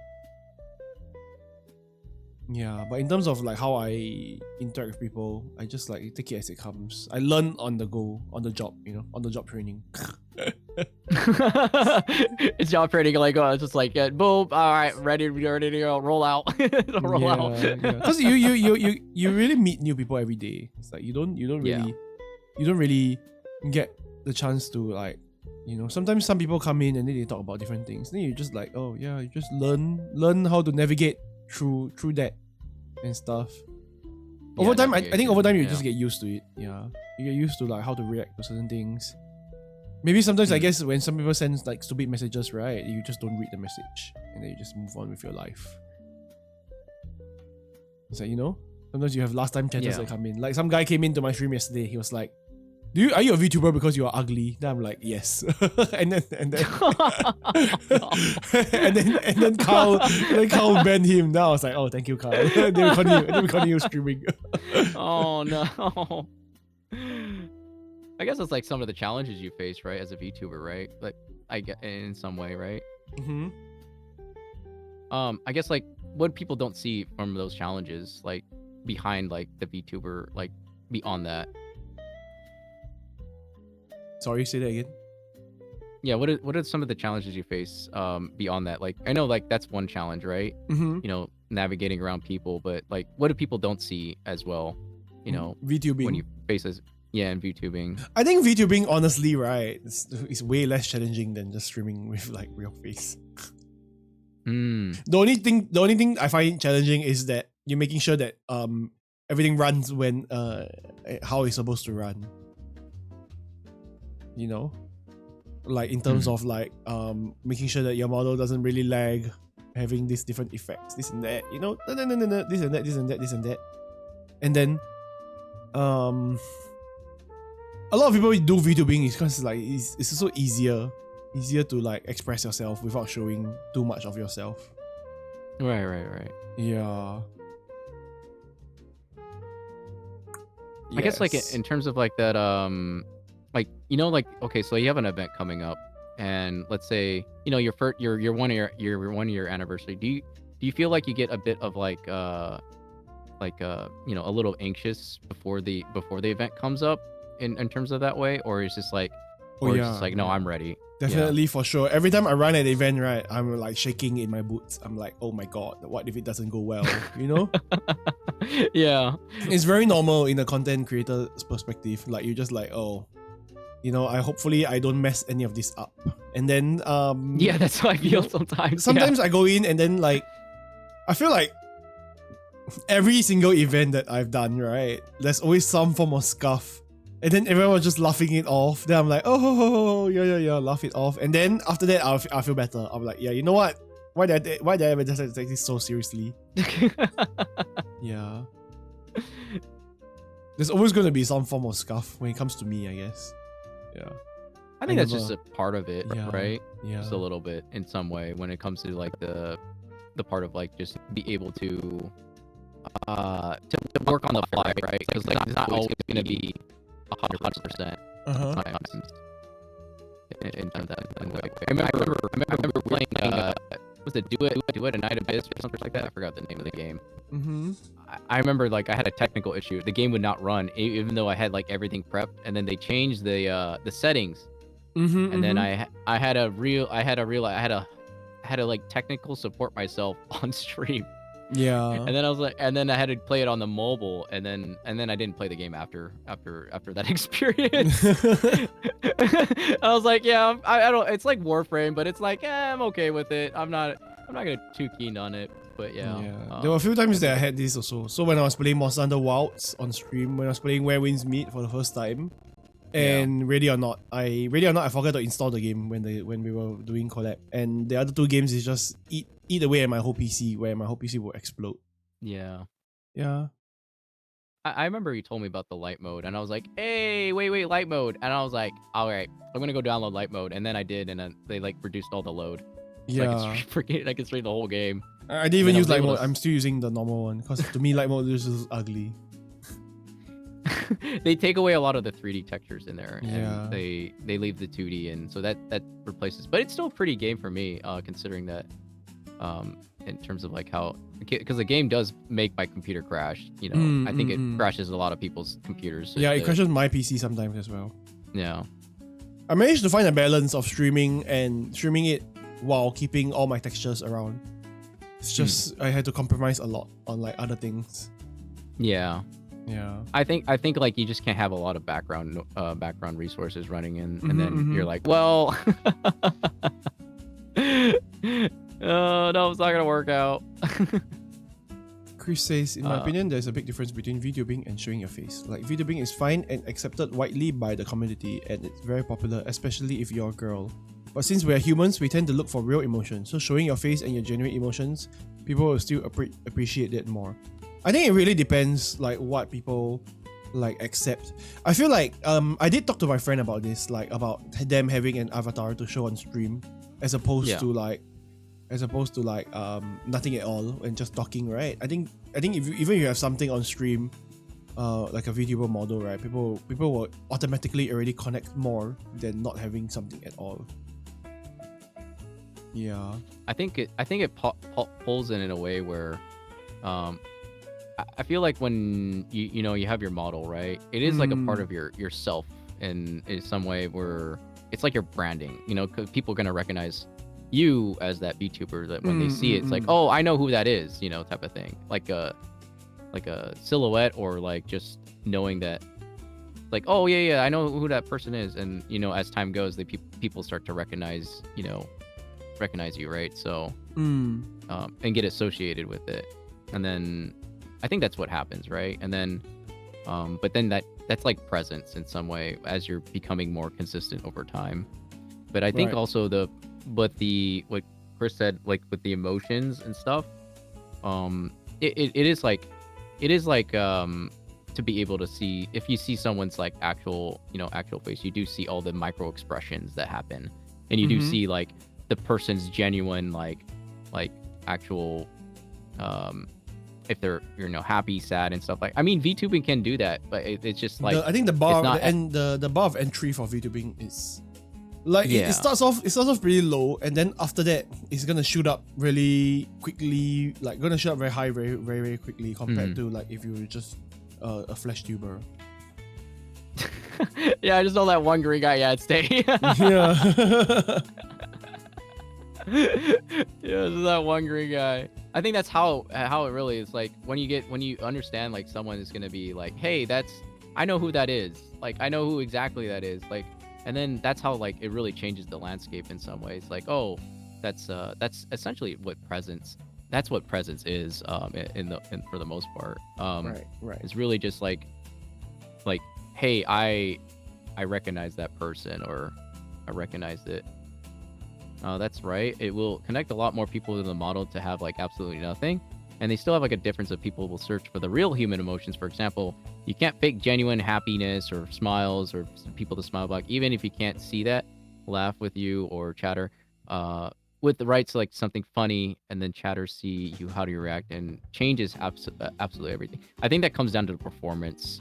If you're faking it like to the point where you're losing yourself in some way, I think that's when that can really like can be somewhat detrimental to your own psyche in some way. I think so. Over time, that's why you gotta like kind of like maintain it in a way where you're like, can I be myself, or how much do I have to put a front on sometimes? I don't know if I don't know how much do you put yourself into a position where you're just like, well, do I have to hold back here, or do I, like you said a little bit back, it's like I have to make sure that I don't say something that's on stream that's going to be inappropriate, or so there is that level where you just have to be careful, not be careful, but just like be considerate of other people that are around you as well, especially in this space. Yeah, generally, I guess the more you stream and the more you see regular people come to your stream, you also get a general idea of how people are like, and what you can say, and what you probably shouldn't talk about as much. And then slowly you just learn in that space. Yeah, you get to express yourself more. So I think that's why like connections and like performance is like hand in hand for me. We cannot really have one of the other. How much you filter out, how much you put out.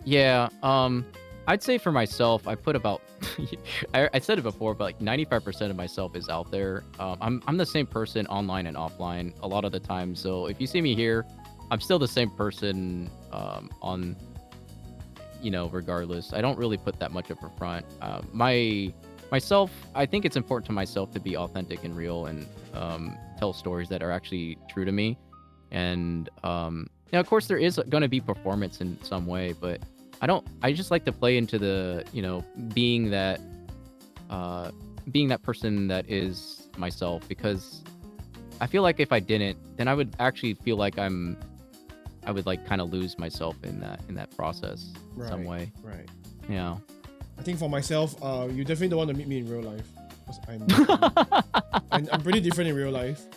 I think I'm more real on the online space nowadays than the real life. You meet me in real life, I'll just roll my eyes at you and walk away. Yeah. Yeah, I would say Chris. Like if you don't know it at all, have help somehow grab your vibes and streams and way more, and then if you take it to your type of thing. Like there's times where I there's gonna be times like, let's say you're doing like a very difficult boss fight or something like that. I think it's for me, like I understand now, like of course anger is gonna build up over time because you get frustrated through boss fights, but I think like just be able to have like that self-control in some way. Yeah, you gotta have the self-control to like, okay, let me breathe. Okay, I made I'm working through it, and a lot of it's like for me, it's like, you just have to, I look back to Sweetly a lot of the times because she's got the highest level like self-control when it comes to doing boss fights, and she's like, oh, I made a mistake here, oh, I didn't do the last hit correctly, or and it's like, but she does that for 8 hours sometimes, and I'm like, how do you have so much self-control in that point where you don't get angry? I do not have that amount of self-control. I would just like hit my chair, I'll go ba ba ba ba ba, like grr. And some days I would just give up. But I think it's important to like just know where your limits are too as well. I think so. Streaming brings out the inner sometimes. Yeah, I think it's important just to, it's just like the, your inner emotions versus your outer emotions, right? But then I think it's like holding it, in a way where it's like, okay, take a deep breath, and then it's like, okay, realign, and then I'm like, okay, it's just a learning experience. I always frame it as a learning experience if it ever comes to that. So that's helped me to keep level a lot of the times. Right. Ah, Rikush is here. Hello, Rikush. Hello, Ricky. Yeah. Let me see. For example, Zanko, welcome in. Souls-like games while streaming. Oh yeah, Zanko. Hi, Zanko. I will do show a side of me that would not be good. Yeah, I think it really depends. For me, it's like, I feel like some games that I would never play on stream, I still play on stream because I feel like, I get to show people more of me, and at the same time, it's content.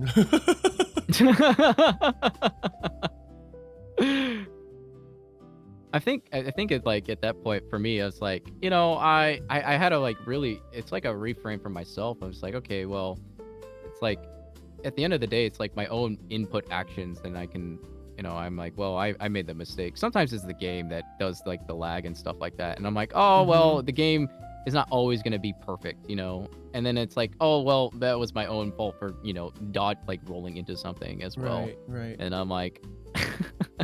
Give me like 1 second. Who did that? Who typed announcements? Oh my Streamlabs God. best viewers. What the hell is this? Who did that shit?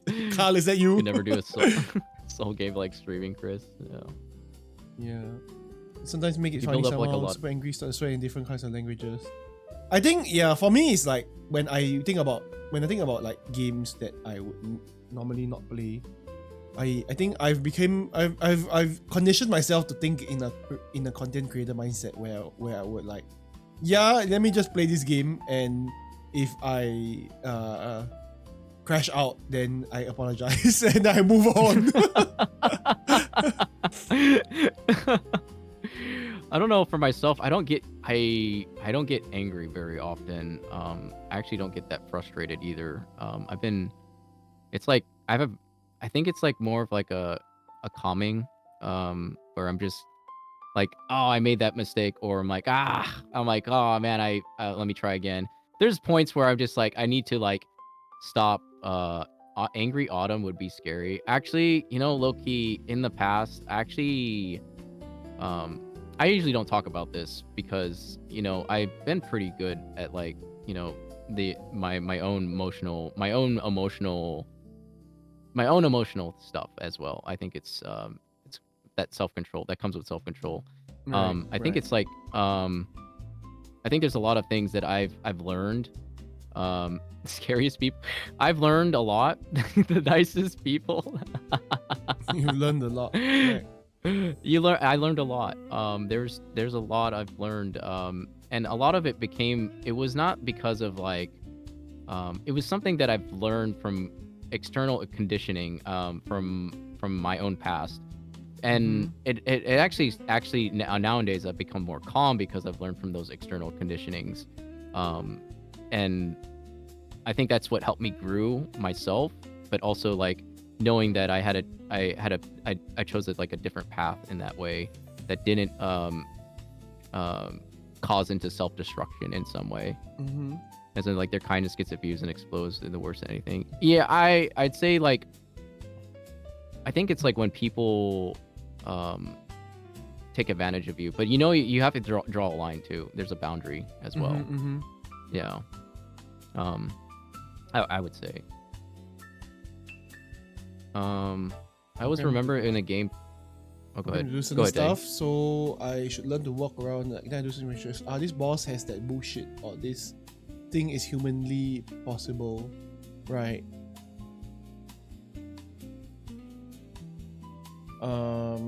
Yes, I agree with what you just said, Butt Juice. Thank you so much. My League days were the angriest. I remember League days. Oh man, I don't like talk about League days. I feel I never genuinely got angry at the game. Okay, genuinely, I got angry at the game recently, but like other than that, I never ever got angry at the game like on, or like you know, just for the sake of being angry. Yeah. I mainly just do it. I just crash out, and then I just never play the game again. Yeah, but I guess in a sense, then I guess I crash out. My most recent crash out was Mario Kart. I was like, I'm never playing this shit ever again. It's way too hard. Yeah. Dark Souls will like generally make me suck your souls out. I mean, for me, Dark Souls was not a rage bait game. Like it makes me angry for sure. Like I like sometimes I play, I'm like, I cannot defeat this stupid boss. Then I'll come back again. Then I'll do it again and again. And then when I clear it, right, I feel like a dopamine hit, like a rush. Like, yes, give me more. And then I go next place and I die again. Then it repeats the cycle. Maybe I'm just a masochist. I think it's the learning experience, you know? It's the learning experience. Oh, I need to like learn the pattern here a little bit better. Oh, yeah, wait, yeah. wait, Over time, okay. you get used to the boss, right? You just dodge every single thing. Then you feel like a god. Yeah. Yeah. Holy, I think of like the explosion thing. It does happen. Like that's bottle up of emotions too.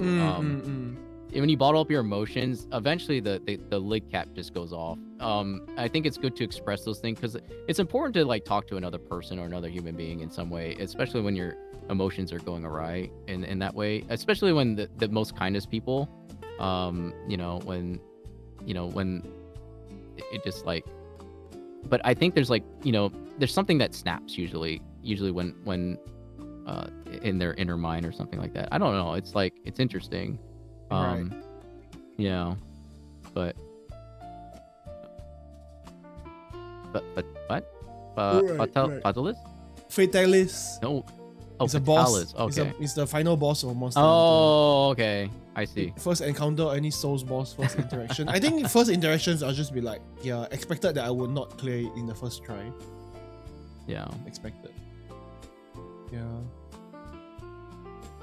I'm a masochist, but no way in hell I'm playing Souls games. Like, I like games that are chill and easy.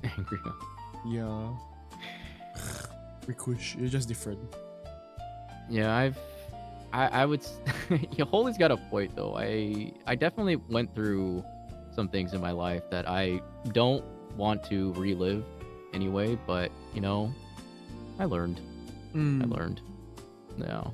The person you see now is the person you're gonna get.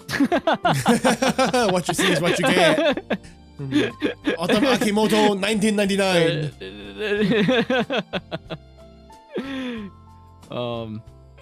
Yeah, I've generally haven't been that angry in like recent times. I've been more calm. I think it's because I've been out of like toxic environments. It's helped me tremendously.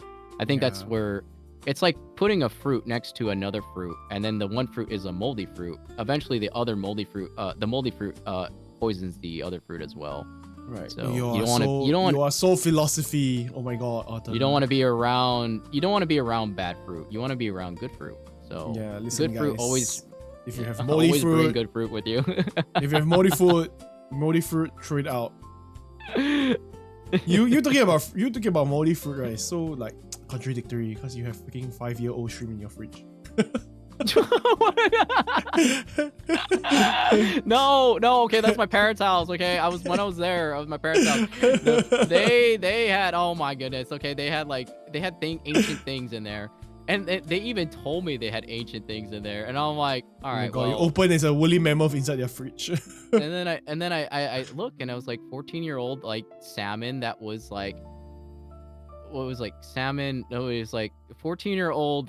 Sorry, it was like 14 years old. 14-year-old salmon. You open it, right, and the freaking alien from Predator comes out. No. It was like the one that's like salted, like like. Even worse. I forgot what it was called. I forgot what, because I haven't had it in a salmon. while. Oh my gosh. Is it Kiot salmon?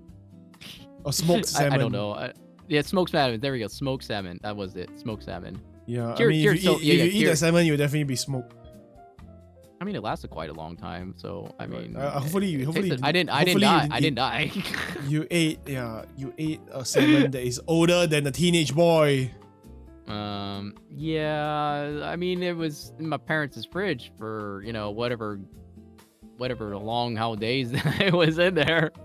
In some way. Oh my god. I love molded fish. Oh my gosh. I'm in trouble fighting a boss in Iceborne. I have finished the main story, but a bit after that I was like, yeah, I don't think that kind of is enough for me.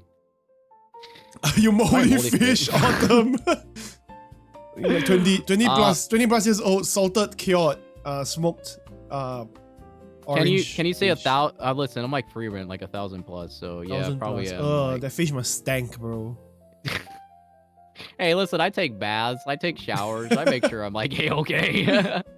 Guys, I'm not a true gamer. I took a shower today. Oh, 07. I haven't had my shower. As you can tell, I just woke up.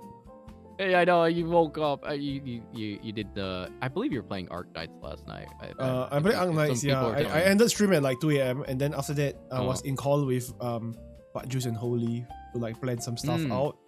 And then after that, I had a lot of work to do because I didn't do work the day before. So I'm like, yes. And then when I cleared it, I was gonna sleep, and then Rikush texted me, and then we talked about Arknights for like 30 minutes, and then I go sleep.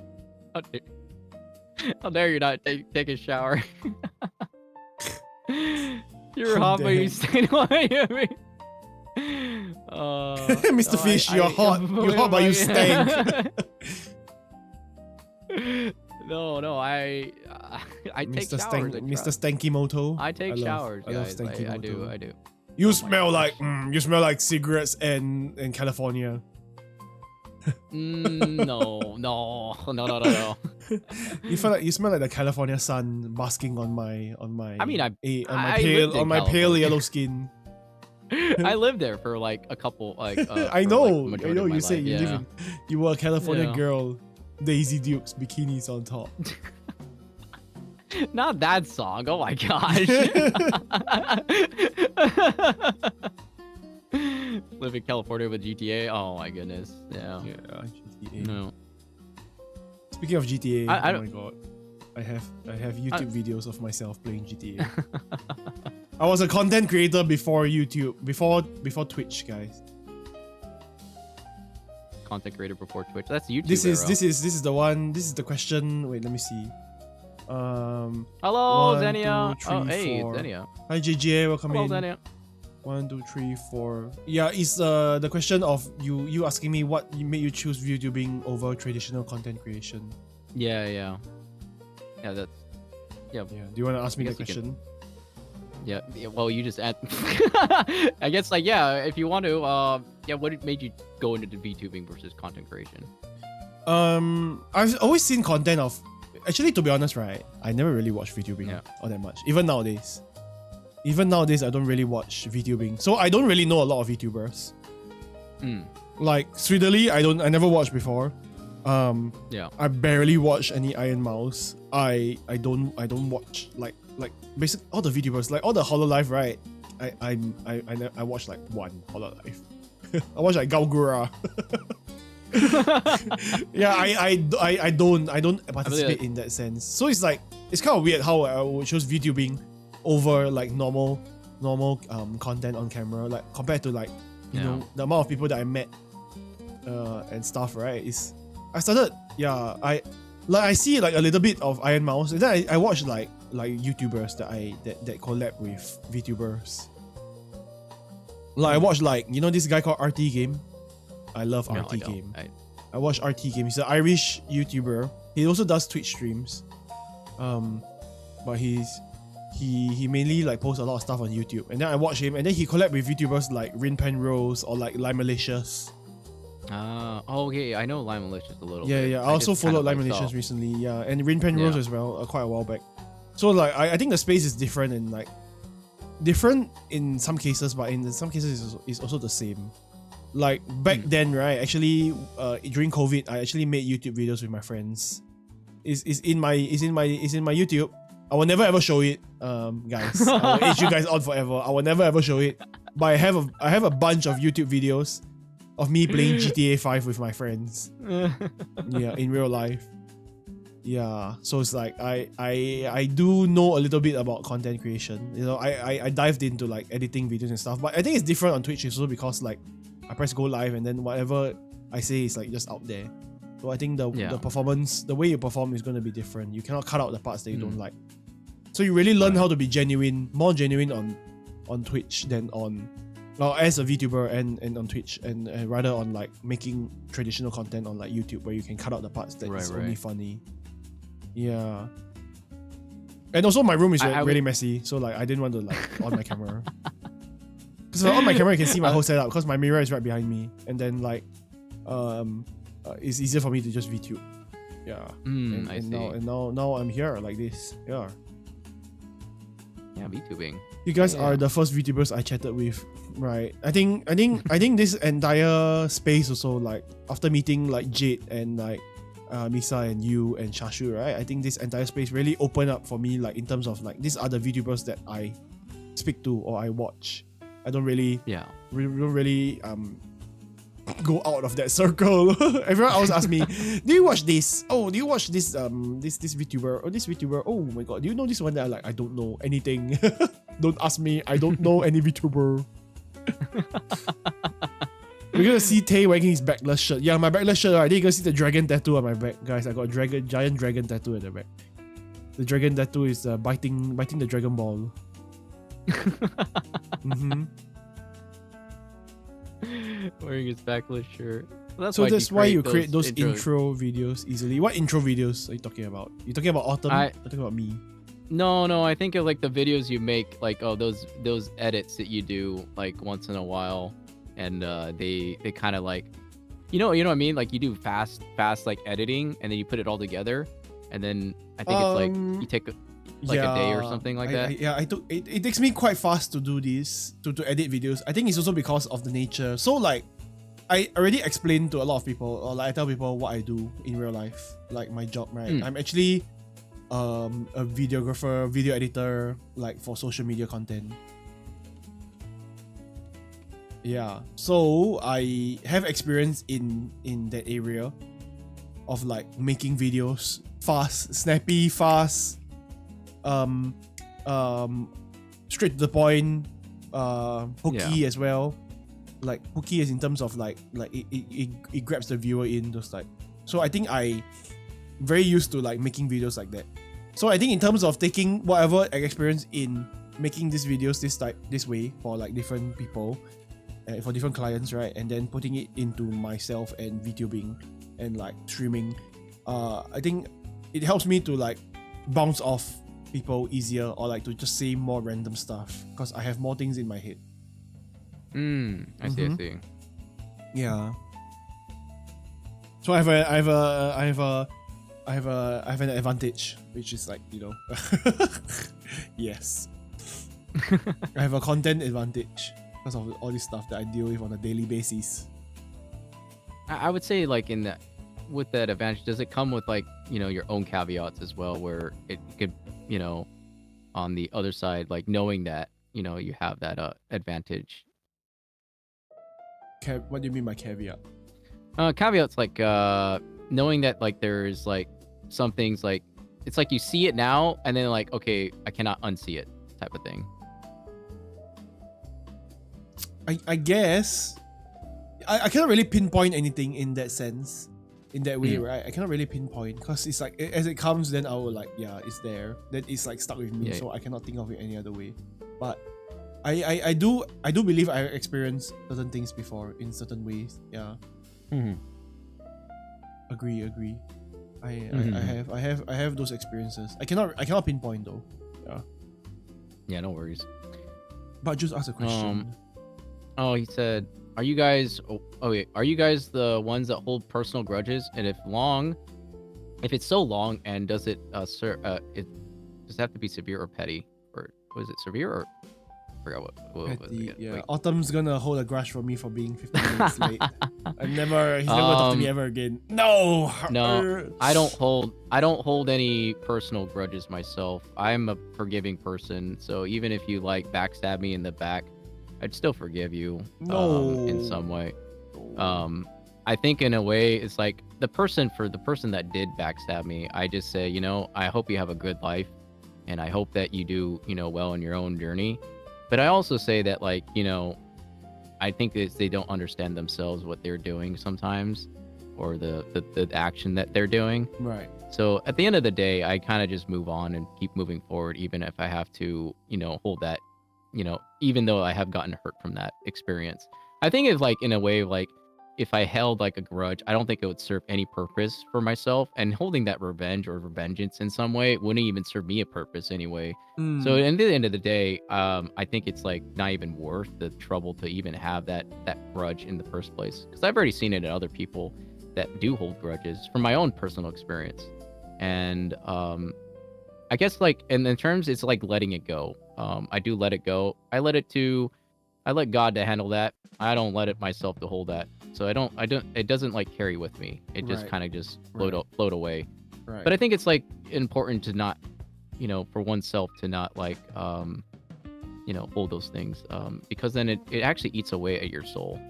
So yeah. I guess if you want to answer that question, I know mine's a little bit, you know, a bit deeper, but yeah, it's something that for myself I've learned. So I mean, I don't hold grudges. I'm not one to hold grudges. So I'm just like, you know, if they do something to me, they backstab me, I'm like, yes, thank you so much, goodbye, and then I just move on with my life. I'm very like, yeah, I'm super like chill in real life in terms of like this type of like relationship things, right? I don't really think much about it. If they apologize, they move on, they feel like, oh yeah, just, you know, just become a better person for themselves, then I think it's okay, you know. I'm like, okay, sure, just happy for you, you know. And then if they are still like the same, right, then I just don't talk to them, you know. Yeah. I wouldn't associate myself with people. It's easier to distance myself from people that I don't gel with, rather than hold grudges against them for like, oh, why are they like this, you know, like that. Yeah, it's too much work. It's easier for me to just like say thank you so much. Yeah. Have a good life. Yeah, I would say like Christ said like seeking justice is good though. You stand up for yourself. I think it's important to stand up for yourself, because I think the important part about standing up for yourself is good. But I think for myself, the justice for me is like, I think it like sometimes it's just not worth the energy, you know, because I thought about it so many times. Mhm. Like there was friends that owed me money. There was people that like actually like hurt my, you know, my beyond my own feelings in some way. And at the end of the day, I felt like I was just like empty, you know?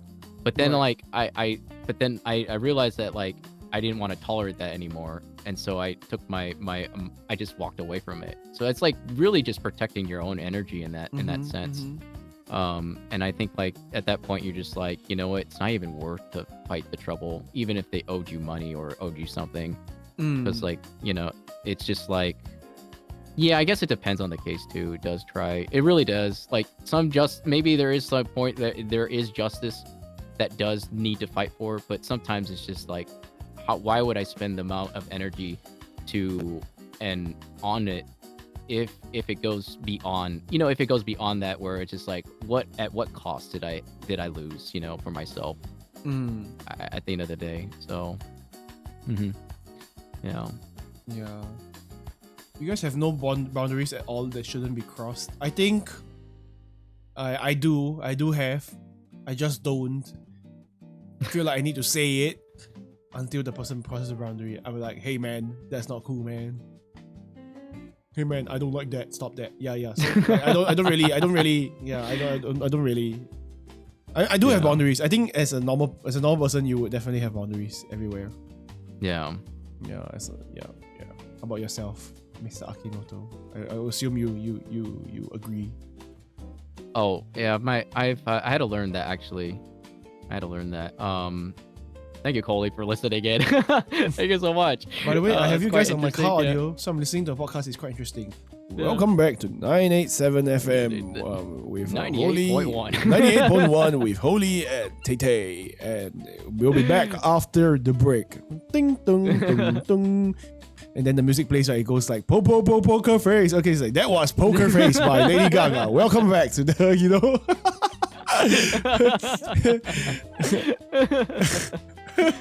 Oh my gosh. Yeah.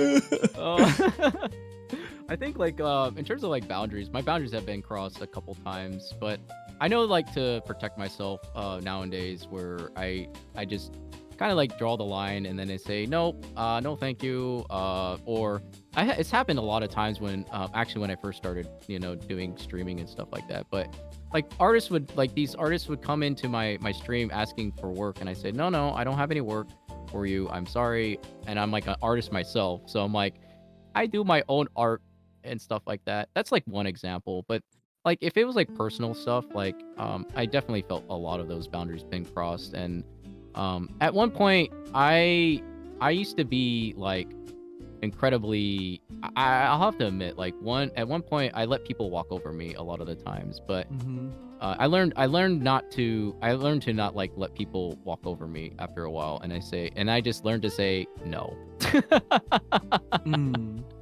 And that was an important step for myself, because I was standing up for myself and saying no. And it's just protecting yourself, because you're like, I have to conserve the energy, and I have to make sure that like not all the time I'm gonna be present. I like, everyone has their own life. They're not gonna like be against you for saying no. It's just like, yeah, I'm just generally busy, sometimes, sometimes it happens. And I think it's important to know that, like, to be able to, like, stand up yourself into saying just no. No, I am not gonna do that today. Or no, I have stuff that I have to take care of. But yeah. And it's just because, like, at one point you're gonna be like, my energy is completely gone, and then like I need to like and then I have to really like recoup myself in some way. And I think that's like something that like because then yourself, it's like your expense of your own inner soul is gone, like, because then you're like, what is left of you? Like, what have I done? This is a question I ask myself, and it's like something that I've learned is that it's like, what did I do for myself for once? Like, when was the last time I did something for myself, rather and like where I ended up spreading my energy too thin at times. And I tend to like it's not selfish in a way, but it's just like making sure that you do the things that you need to do for yourself and taking care of yourself, and then doing the thing. And then when you take care of yourself, then you can able to take care of the other people around you too. So it's important to take care of yourself first, and then others. It's a thing that I've learned over time. Right. Yeah. I understand. Mm-hmm. Don't worry when I put you up. Yeah. Yeah, I used to be a yes man also back when I was in the army, right? Yeah. Or like earlier days in life. It's like everything I can do. Yes. And then one day I explode. And then I realized that I cannot always keep saying yes. I cannot always keep letting people say, say, do this, do that. Hey, do this, do that. And then I'm like, okay, do. But I yeah. Especially now, I think when I started work now, right? My time for me is more precious, more valuable to me when I do work and when I stream as well, everything, right? So usually I will know when to say yes, when to say no. Yeah. It's quite important, right? Yeah. I think it's important just be able to like have that ability to just say no to someone, and just like, yeah, it's not gonna hurt their feelings anyway, right? Because you're saying no, right? It's just like, I mean, like you told me no like 2 days ago. Like, I think it was 2 days ago. It's like, hey, you want to go for this collab? And you're like, no. I'm like, okay, fine. I know you know respectfully, because I cannot. I'm working. Yeah, no, that's what I'm saying. I was like, that's not gonna hurt me or anything. I just like, hey, it's all good, man. Like, if you're busy, you're busy. It's like when I ask people if they want to collab, if they want to, you could say no, and then like and then like just have that a general sense is like, yeah, I'm busy. I think the thing that really does it is like, if someone says, if you say no the first time, right, and then they press onto it like, can we do it for like next week or something, then I think that's like a boundary being crossed in some way, or pushing it like they don't take the no, right? Yeah. You're like, you say no, and then they don't take the no, and you're like, but I said no. And then at that point you're like, but I said no. Meanwhile, Autumn bugs me about the art store. Oh, listen, that was okay. I always joke about it because you make good art, Mad. I always joke about it because I was like, "Where's your art store?" I was like, because you make good art, so I was like, and I know you get commissioned too. So I think it's cool that you make art for the community and stuff. So, and then I think it's like I think of like this way when you do make art and stuff, like I think of this way where you're I think it's like a way you're like, I don't know, I think it's like people want to buy the things that you're making. I think right, that's right. I think at the end of the day I was like thinking about it. I was like, where's your art store? But hey Matt, hey Kyle, just say no. Turn Autumn's words against him. Just say no. Say stop. Stop invading my space. Say no, and stop asking me again and again and again. God. +1. Oh my gosh. It was funny, Tay. It's funny, Xenia, because me and Tay were talking about getting drinks in Singapore, and I was like, yeah, I'll go get drinks later on, but that was Yeah, Xenia, you can bring us to go teacher. get drinks. Xenia's a Yeah. drunkard. She's like, try this, try that. Drink. I'm like, yes. Bring us for drinks, JJ. But yeah, I think it's an important part, just to be able to just like the ability to just make that discernment to say, yeah, I cannot make it. You don't even have to be mean about it either. You can just say, yeah, stop bugging me about it, or well, that's actually pretty mean. But I was like, but it's like, it's more like it's like, no, I'm not having an art store anytime soon. It's like something that I'm not pursuing. Okay, fine, that's fair. And then I'm like, yeah, that's totally fair, bad. I'm like, okay, but I like to joke about it once in a while. Yeah, if it's in a joking sense, I think sometimes it's okay. But the person has to know that you're joking also. So, yeah. I guess you're. So, yeah. I forget what I wanted to say really. Never mind, we can move on. Talk about other things. Yeah, we can talk about like I could give you a couple questions here because we're pretty getting close to the end. Food tags. Why is Tay both food? Mr. Fish is the food. No. Yeah. I could really go for some fish and chip after this. I'll go get some orange. I can use some after food. this. I haven't eaten dinner either. So. Oh my god, it's really so late for you. You haven't eaten dinner, girl. No, I had some snacks, had some shrimp chips, and those were pretty good. I'm talking to a snack right now. Oh man.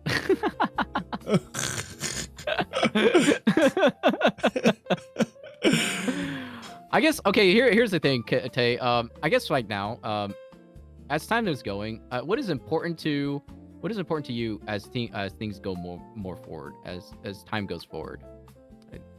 Where is this? Is this a written question? Yeah, it's a written one. Wait, which one is it? Guys, we have a script that we talked about. Okay, where is the written question? But it helps us to keep on topic too. But we also go off topic too. So it's all good. Oh, as things right now, what feels important for you to keep moving forward? Is it? Yeah. Let me see. Right, so actually most of my life, right, I used to be very quiet and like that one dumb kid that's lived under the rock for most of his life. You know, I feel like I never experienced the world. I really don't know anything. Yeah. It's only when I went to the army, right? So in Singapore, you need to go for army like 2 years conscription. Everyone, every male over the age of 18 has to serve 2 years in the nation. Oh damn. Yeah. So every single male you've seen here in Singapore, right? I mean, majority of us, if you're physically fit, you have shotgun. You have shot a gun, and you have thrown a grenade at least one time. Oh damn. Yeah. Okay, but anyways, that when I went to the army, right, it really my mind really opened and shifted. I met so many new people with different worldviews, and I realized there's so many ways to express yourself, and it helped me make more immediate life choices. You know, things. I guess it was not fueled by self-revenge for like not coming out under the rock earlier. You know, like I'm not like regretting that. I like, oh, you know, I mean I guess some days I do regret, like, I wish I come out under the rock earlier, but I make immediate life choices that is not fueled by the fact that from the regret. Yeah. But by the fact that we only have one life, not in the YOLO sense where you do like wild things, right? But like you say you want to do something better for yourself and then you commit to it. So I think being able to commit to the things that you want to do to drive your life forward, right? To do better for yourself, for myself, right? Is these are all important values that I hold. And like, yeah, so these are the values that I hold. Yeah, you I mean, you only live once, so like try to live it with no regrets. No, yeah, I would say. Yeah. Do you feel it's like it's kind of like your moral compass, right? And in some way, your morality. Right. Yeah, and then those values that you hold and that morality is like quite important to you, especially when you said you go into the army and stuff and meeting people with different worldviews. In the same sense, it's like I think army, I meet people like this, and then when I come to here, when I come to Twitch, I meet so many different people also with different worldviews. Because I think in army, right, like usually you grew up around the same people around you. But when you go to army, right, they combine everyone together from like different areas of life. Maybe you're roughly all the same age, roughly around the same age. But everyone live their life differently. They do different things. Then they all expected to come and work together and to learn how to live with each other for a solid few months. So I feel like I really, really learned a lot of things. Yeah, I'm like thinking like, no, the world doesn't just think one way, you know. It really, like, everyone really has their own thoughts and their own like views and their own right moral compasses. Yeah, makes things very interesting. I would say like before you went into the army and stuff, like did you feel like yourself like so, knowing like hello Junie, sorry. Hello Judy.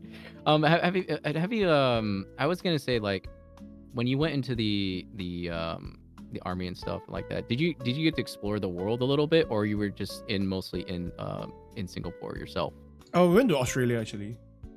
Oh, actually that was a lie. I didn't go to Australia. Oh. my friends went. I was unfortunately stuck in Singapore doing the missiles in Singapore, but like they were firing the missiles. I don't know if I'm allowed to say this, but they're firing the missiles in Australia. Yeah. I did not get to go because of different circumstances. Right. So actually I never traveled out of the country for any overseas vocational stuff or like army. Yeah, but I travel around, like, I guess different camps in Singapore. Because there's a lot of camps here. Yeah. I noticed now, like after the army and stuff like that, I noticed that like you told like a few things like actually in public that you've been traveling around to places. And I guess like from that experience, how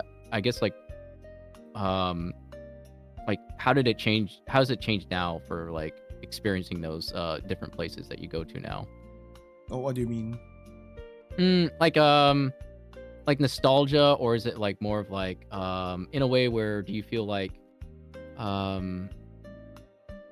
the different culture, like a different culture shock, or is it like do you feel like at peace, you know, in type of ways, so like when you go to like a different country and stuff like that? I think when I go to a different country for either work or for like holiday, right, it's just like I'm just there for like the things there. I don't really think about like, oh wow, look at this place, you know. Yeah, but I mean, when I go to a country, obviously I would try to enjoy myself as much as possible, because like you're out of the country. Right. So I would learn, try to understand the people there as well when I go, especially. Yeah. But sometimes you just don't understand people, you know. Yeah. Sometimes the cultures, it's like a shock. Sometimes it's also like a shock. You go to visit a new country, right?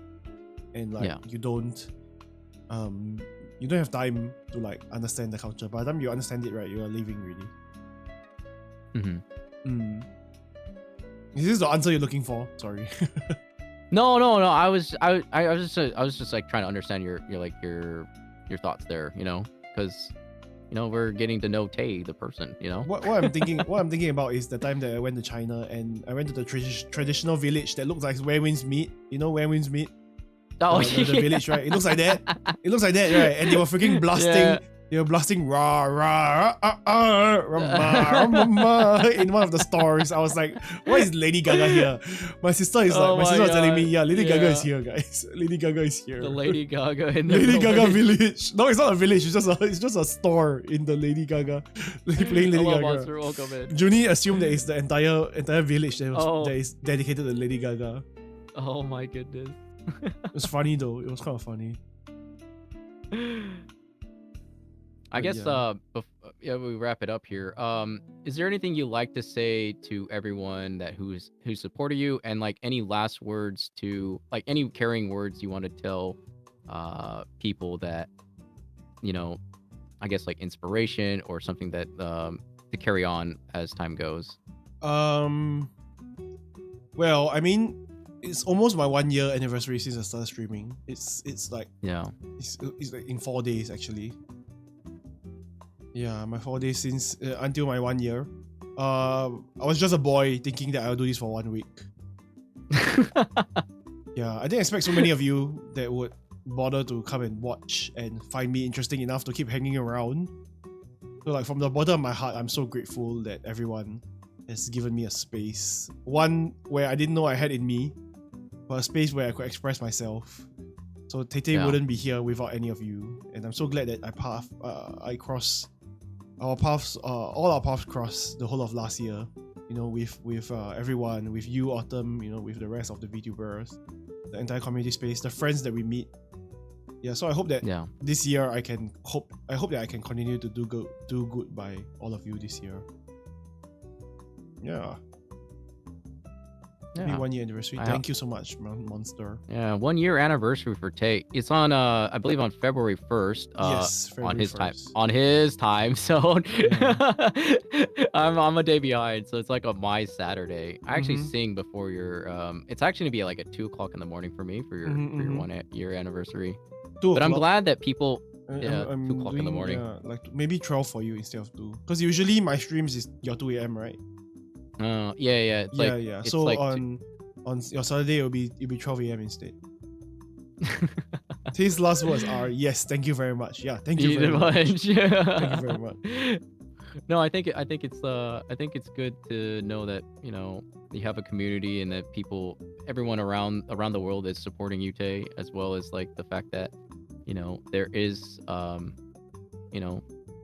like I guess like in terms of like the future for stuff like in terms of VTubing, I guess like what is like the ultimate goal for yourself in that way? Like this is a future question. The ultimate goal of VTubing. Yeah. Money and get rich. Hey, that's not a bad goal, to be honest. I mean, you're being honest. You're being honest. You know, I give me money. Yeah. Appreciate the honesty. You know, yeah. I think it's quite important to be honest. I mean, in terms of content creation, I would assume that most people will have that as a factor, but yeah. But I think also like I also want to be able to have a space where I can have people right. Where people can come to and like actually I did write this down. Let me go and find it. Where is it? Somewhere in middle or late. Let me just double check. Hey, it's good to be straightforward, Kyle. Sometimes God, I love money. Tay every day. You know, to be honest, like, you know, there's at the end of the day, you know, money helps support. So I think it's good to, you know, support, you know, everyone around you in some way. Yeah. Straight away. Like, and I think that's important. Yeah. I mean, I really enjoy seeing people come and talk, come in and not just talk to me, right? But to each other. Like to me, going live and like doing streaming, it's not just about the memories I make with the viewer, but with everyone and everyone with each other. Which like it's also like how people connect more with each other. So I think that if a space that I can provide for it like this right in the future, I think that'll be good. Yeah. Like me introducing Rikush and Xenia to more people, right? And then now they're like integrated with so many other people, and now Rikush is like married to Shuya and stuff, right? So it's like, you know, it's different. like there's so much like domino effect from just this one thing. So like if I can provide a space where I can continue to provide a space where people can come and like build connections with each other, I think that's good. Because like on the internet, right, especially on Twitch, it's going to be a lot of it is like a passing moment. You don't really get to make this sort of connections with people that you do in real life. So I think it's interesting. That is true. It is nice to have a space like this. Yeah, and I think a lot of other VTubers in this space as well also provide the same form of community and comfort, which is very, very heartwarming to see. Yeah. Mm-hmm. Especially when Twitch has people like Gunjang. Wait, who's Gunjang? We don't need to what do you mean? We don't need to talk about Gunjang. Oh my god. You know that Twitch has so much difference. Like on one end there's people like me and you doing podcasts, and then on the other end there's Gunjang. Oh my goodness. Okay, all right. Yeah, you don't really know. I know. Yeah, you don't really want to know who Gunjang is. I think I'm good. I think it's important because It's I'm quite Juice's reflective favorite myself, streamer. yeah, we gotta. Yeah, I'm glad we got to see Tay-Tay's unique and special brain to to get more about who Tay was as a person, and like as well as like his ideals and his morals as well, and why he came to streaming and stuff. I think it's quite important to know a bit more about Tay in terms of like and I appreciate Tay for coming out on his like morning and waking up. I'm sorry. I'm sorry. Once again, I prostrate on the floor. I prostrate on the floor and I say I'm sorry for being late, for waking up late. I think the other thing is like I think like if anyone else wants to be interviewed, I can always open up for the next person that wants to be interviewed on here. It'd probably be about like 3 weeks after Tay. So if you guys are wanting to get interviewed for like to get to know you as a person a little bit more, and like why you chose into the space like what we did here hanging out with Tay today, and just like be able to in for the podcast and stuff like that. So I think this was like a first, and it was experimental for myself. And can we continue interviewing Kyle? No, I actually have to end pretty soon. Actually, I have to end pretty soon. But why pull up again? I hope you guys enjoyed the cozy podcast and got to know a little bit more insight about Tay as well as some, and also my own insight as well that we were. Thank you for having me. Back and forth. Yeah, of course. Yeah. I thank you for coming on to the for the stream, and I tried to goon minimally this stream because it's your stream. Well, you're streaming too, so you can be yourself. I mean, I know, but like you are the host and I'm just a boy. The host. Yeah. This is why you call me. Why is this why you can't do this? Because oh my gosh, I'm not gonna say it because then I know that where I'm gonna end up. It's gonna end up being a joke. Anyway. Yeah. I will ask Autumn. So. Oh, I did write down. I did write down something about cooking rice in the bag, but I'm not probably. Oh, that's right. But that's like holy cooking rice. To talk about. Yeah, it's just different cultures. You learn different things. Like some people live differently. Some people cook rice in a bag. This is what I wrote down.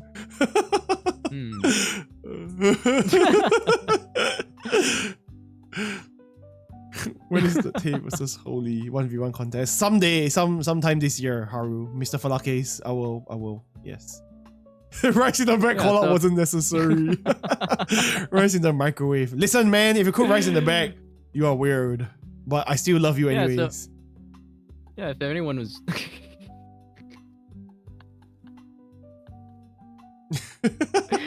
it all works out, right? It all works out. Yeah. Ben. Still rice. Rice is rice. At least, As Uncle Roger says, hiya, drown the rice. You put rice in the bag, and then you throw the bag in the water. It's like drowning the rice, dude. Yeah. I cook rice with my hands. Good to know, Kyle. What, do you kumiskis the rice until it cooks? Oh, you pour water and kumiskis the rice until it cooks. Kumiskis is rubbing in Tagalog, by the way. In case you were wondering.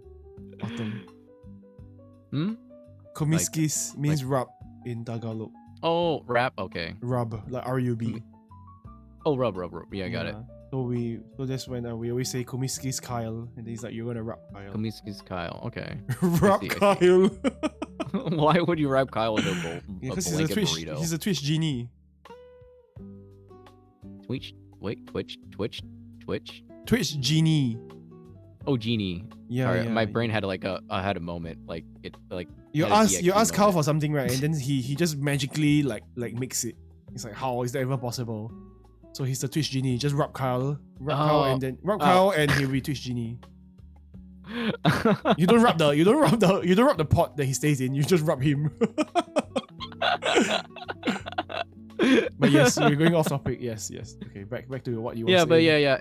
If anyone's open up to an interview, I'll interview you. And if you want to be on stream, and we can talk about things. And I think it'd be very cozy, like how we had here today with Tay. Tay Nathan. I'll probably be back in after probably late February of the next interview we'll do with someone. So so we can also interview another person as well. Yeah, and I think we'll get better over time. Where for this fish story podcast here today. Thank you, Tay. Yeah, thank you for having me. Thank you, Tay. Thank you, Autumn Akimoto. Thank you for sending so many questions, by the way.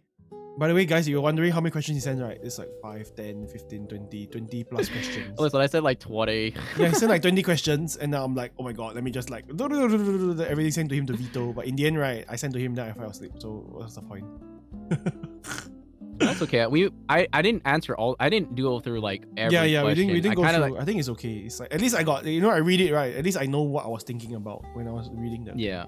I think the important part was like the flow of the conversation, because it's like more of like because things get off topic. I knew it was going to be off topic as well, but I knew that like having like those conversations, the flow of it, and then also just knowing, get to know the person as well. I think it's quite important. Right. So it's not just like me just like hammering the questions like, oh, what do you do?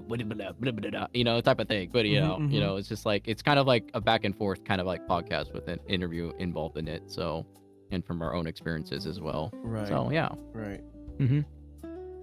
Why would 6? Oh my gosh. Okay. Today I learned that Tay. Now you cry. Yeah. Today I learned that Tay is a bottom. Yeah. What are you talking about? Cry. How about you stop talking? This VOD will be on YouTube, guys. I'll have to like separate it out for like different parts, because it is a podcast. It's like like that one podcast like in Steak and Eggs, like whatever it's called. But yeah, it was just me and Tay. We can always do another. Like I said, I'm going to do another podcast. Maybe I ask someone that's willing, and that they can say no if they want to, and be like, no, I'm not comfortable. I'm like, okay, fine. Are you still gonna hurt my feelings? Are you gonna end already? Or are you gonna continue being live? I'm gonna end, but are you gonna continue streaming? That's the question. No, I'm not.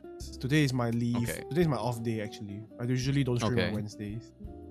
Yeah, so we can find someone to raid if you like. Riri is doing RL. You're gonna raid Riri. Yeah, we can. How do you spell her name? Riri Mochi. You don't know Riri Mochi? What the hell, girl? No. Listen, I live under a mountain at this point.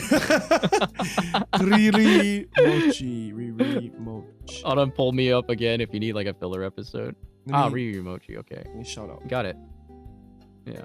Yeah. Look. They are doing RL. They are walking around. They are okay. Now I remember. She's live She's walking around Tokyo. This is like insane, dude. No. I remember. I followed her a while back from like I think from Misa's raid like a long time ago. Yeah. So I remember. Yeah. I do recall.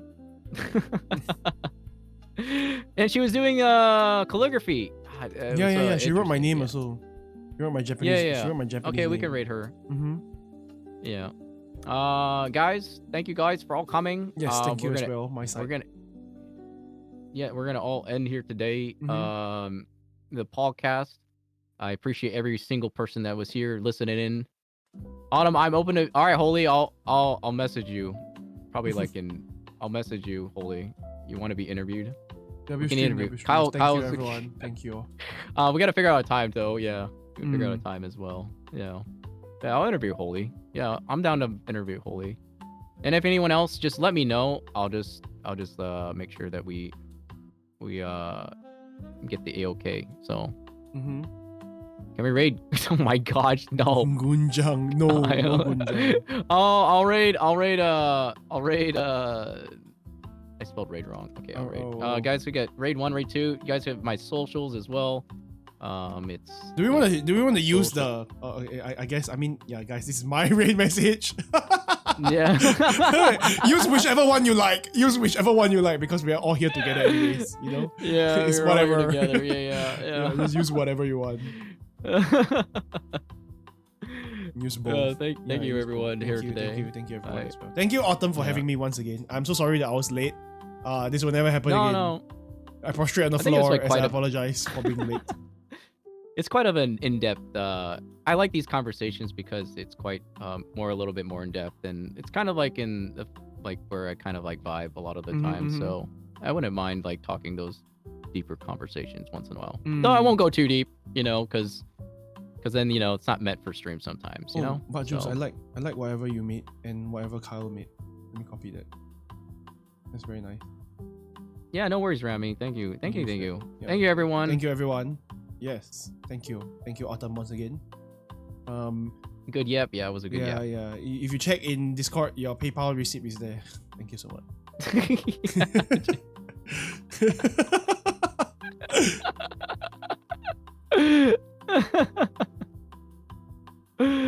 Oh, goodbye, everyone. Goodbye. Thank you. Oh my god. Oh wait, I haven't started my raid. Shit.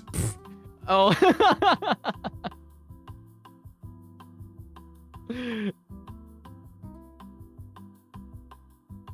Wait, mochi underscore slash.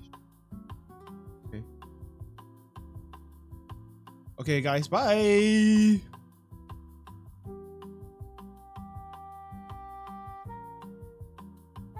Girl, please press raid. Okay. Bye, everyone. And we have raided out.